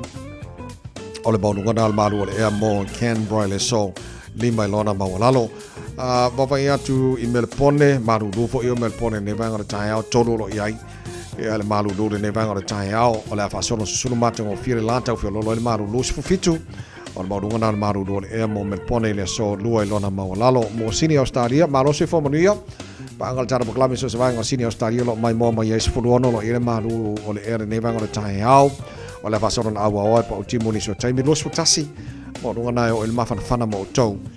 E le nei fo e solulu wa tātu o lia. O le tele o isi vaenga. Whaisi marulu fo le e Hobart. Sifulu ano marunga le marulu. O lailangi le leili tau mo Hobart le so. Sifulu valu marunga le marulu le e wha moina mo Adelaide. La whasolo na awa oe pa o timu. O isi la vaenga i e Brisbane. E maanga ia. Na le pawane o le taimi le lango na le marulu sifulu lima. O lo iai le nevanga le tai au la whasolo na awa oa. O le lua sifulu ma le ono o iai le marunga le vevela le e mo Brisbane.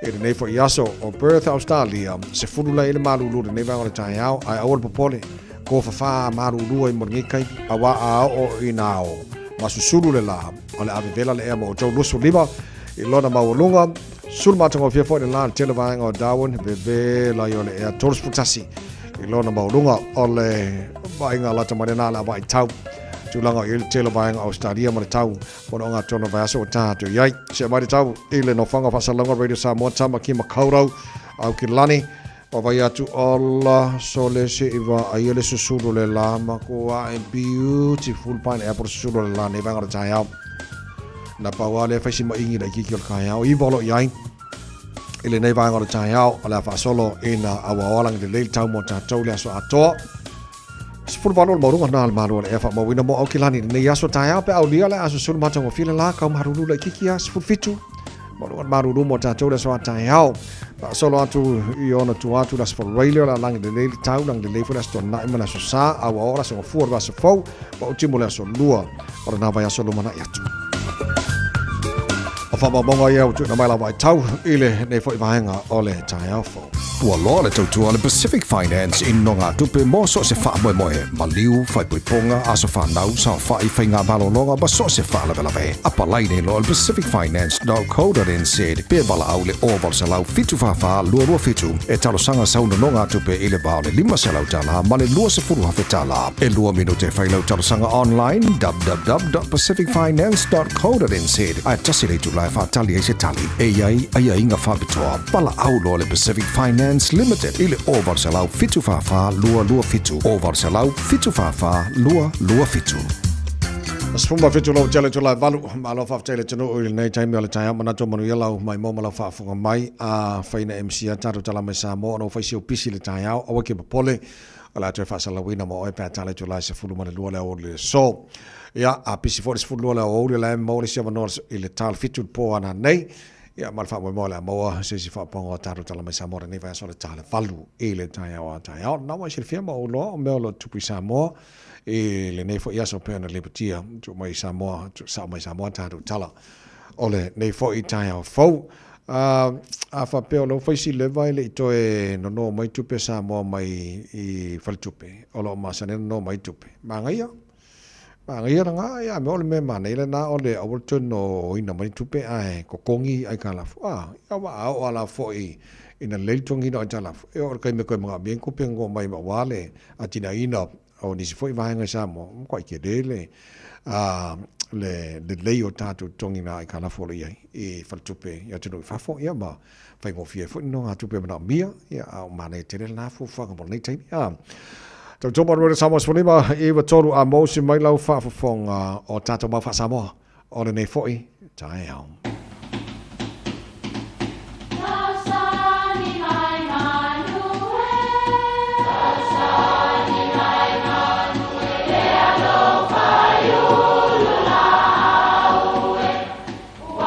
E o whanga manu i ululu o la au, awa e whawhanga i funga o la au.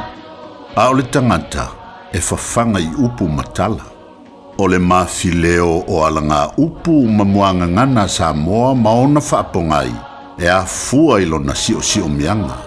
O lona lea sao i le whaatufunganga o le iloa whaale aso, mai le tautua se ia o ina pule. O alanga upu mamuanga ngana, ua lanto mamanuina le tō whamanino a Samoa, mana tua fo'i, e tāo fitau muli le atunu. O le tau e alu ma le lauwha. Whapea le mau e iai le taalonga o le velonga po o le tōlonga na iai ana mua e tauwa ai tangata e velo tau a ngai i le vaenga o le niu e iai le wha. O le wha o le lau e pei o le tāwanga e tā ai le fui niu a o taume se ia o ina matala pe funga maoso le aulusoloso. O le lau wha la sa velo iai le taalonga lea. A o la ina tu tonu le tao e masani o nisi. E iloa le tao na tu tonu o na e maua i lava le lau wha i le tao. Ma o se mori mau le leifo i lea. I le tao na tu tonu i le wha. O upu e whaamantalai se matai, ua pula la ngoto le soifua, ai sa ili ia i le launga po le tō wha mau i se fioanga. Peo o lava i na ngase lo na soifua, e le mawhai lava o na ngalo le nato i ino le nuu. E tala noa lava i ai le nuu po tangata. O le tao e alu ma le lau wha. E le asa lava o na tantou whaalongo pea i le au mātutua en tala noa inisi o tūla tia, ma tūla toa o le anga nuu i aso o tuana. O tamana e ta ua o tao ua o ma le lau wha. E whaamtala i fo i se mea ua tūlanga ese ma solonga manuia so na tawalumanga ma so na whaamoe moenga. Se ua se tau e lele ma le lau wha le mātango fie o le iai o le tātou wa lele o le Samoa Airway. E lave tū i taimi o le lenga fatia e o tātou tangata o pasese maua le lunga a isi company wa lele. A wa o nisi o tātou Samoa. E malanga whaatoru i Samoa e le tausanga o na o wha lave. Lave tū o se au nanga le lei. O le tao e alu ma le lau wha. Ia manuia lau wha songa Samoa.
Malo soy fua, ol si fufonga Samoa, Radio Samoa, tasilima iwa tolu amo, se kia Radio Samoa.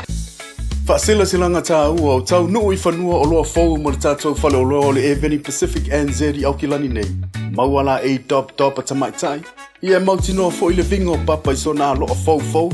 Susu mai le Eveni Pacific NZ store mai le asonga fua ngai le aso toa nai. Se fulu I le tai awa ngai le ono le afiafi. So atusi Tasi John Coulter Drive, Auckland Airport. Whaafsa ngai tonu lava ma le KFC ma au tawhane o le warehouse. I le shopping centre le malai vaalele.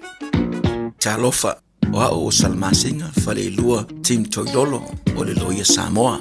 Fabitoa la o nanga I mta uputau immigration, pepa malanga, tangata overstayers, so stoinga visa. Apena foi le taxation, por tu la fono tau la fonga. M5 foi on o tau avena mta upu fal tu la fono I Samoa. Famal mole vidi mai numera, o iva lua nono, o tasi lua. O iva lua nono, o tasi lua. Faftai. O le Casa Beds and Appliances, o le tali o manaonga, I o loa e whaatotonga ilo mauta, ini tau le lei, toi anangata, e mawai moenga ngao si tutono New Zealand, whaapea se tino foa o le potumalo o lo, laulau aimano foa, TV, la au pese, usa aisa, masini tā lava, telefoni fe aveai, maisi. A fiu ane loa I le whawhituwha Great North Road o tau, po le tolo fituiva Great North Road I Henderson, le Casa Beds and Appliances, telefoni o valu selau, lua, 5 o valu selau, lua, 5 O le tai au fau po se ia o ngā amata, ua se lia ma le se furulua tausanga o lana au nanga I to tonu o au kilani nei. E lua o na la lai to tonu o le ai o mangele, o lo o au na ai fai a o ngā whauina, a wale a o tawina o alo ma whanau, I le ngangana Samoa ma le ngangana Peretania, a wā le silafia I le tū maanga whaaleanga nuu, whaapea le tusipaia. E talia whanau a mata mai le tolu masina, se ia o I le ono tausanga. Tolu masina e a o ngā fuailo walo, pe a resi tala I le taimi nei, e iai ona ia inga whaapitoa, e 5% le whaapitoa mo au ainga, e mawhai ona o ngā fualo walo, pe a atoa le whao tausanga, e saunia e le a onga mea tau mafa, mo le whanau I aso taitasi. Olo o iai fo I le au nanga, mo le piki ina matoi mo moli atu o lo walo, I le taimi e tu ua ai le a onga. Resi tala nei loa, lo walo I le tai au fau, pua se ia onga amata, mo nisi whaamtalanga, fe soota I mai le numera, o lua fitu, lua fa, lua 5. Po le e-maili info@taiaufo.co.nz.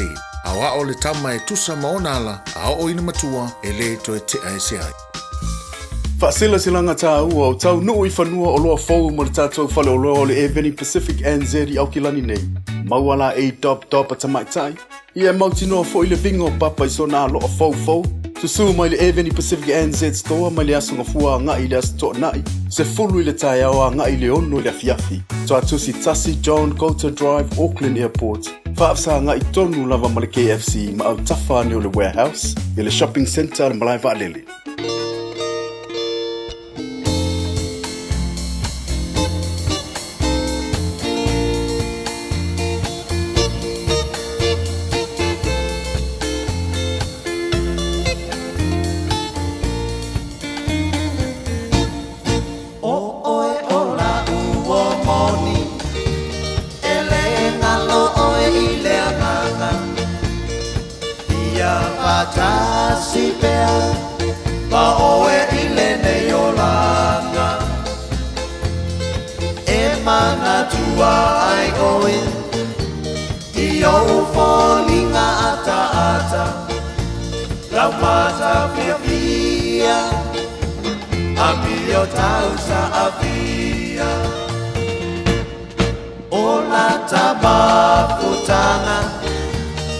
Ua o lelo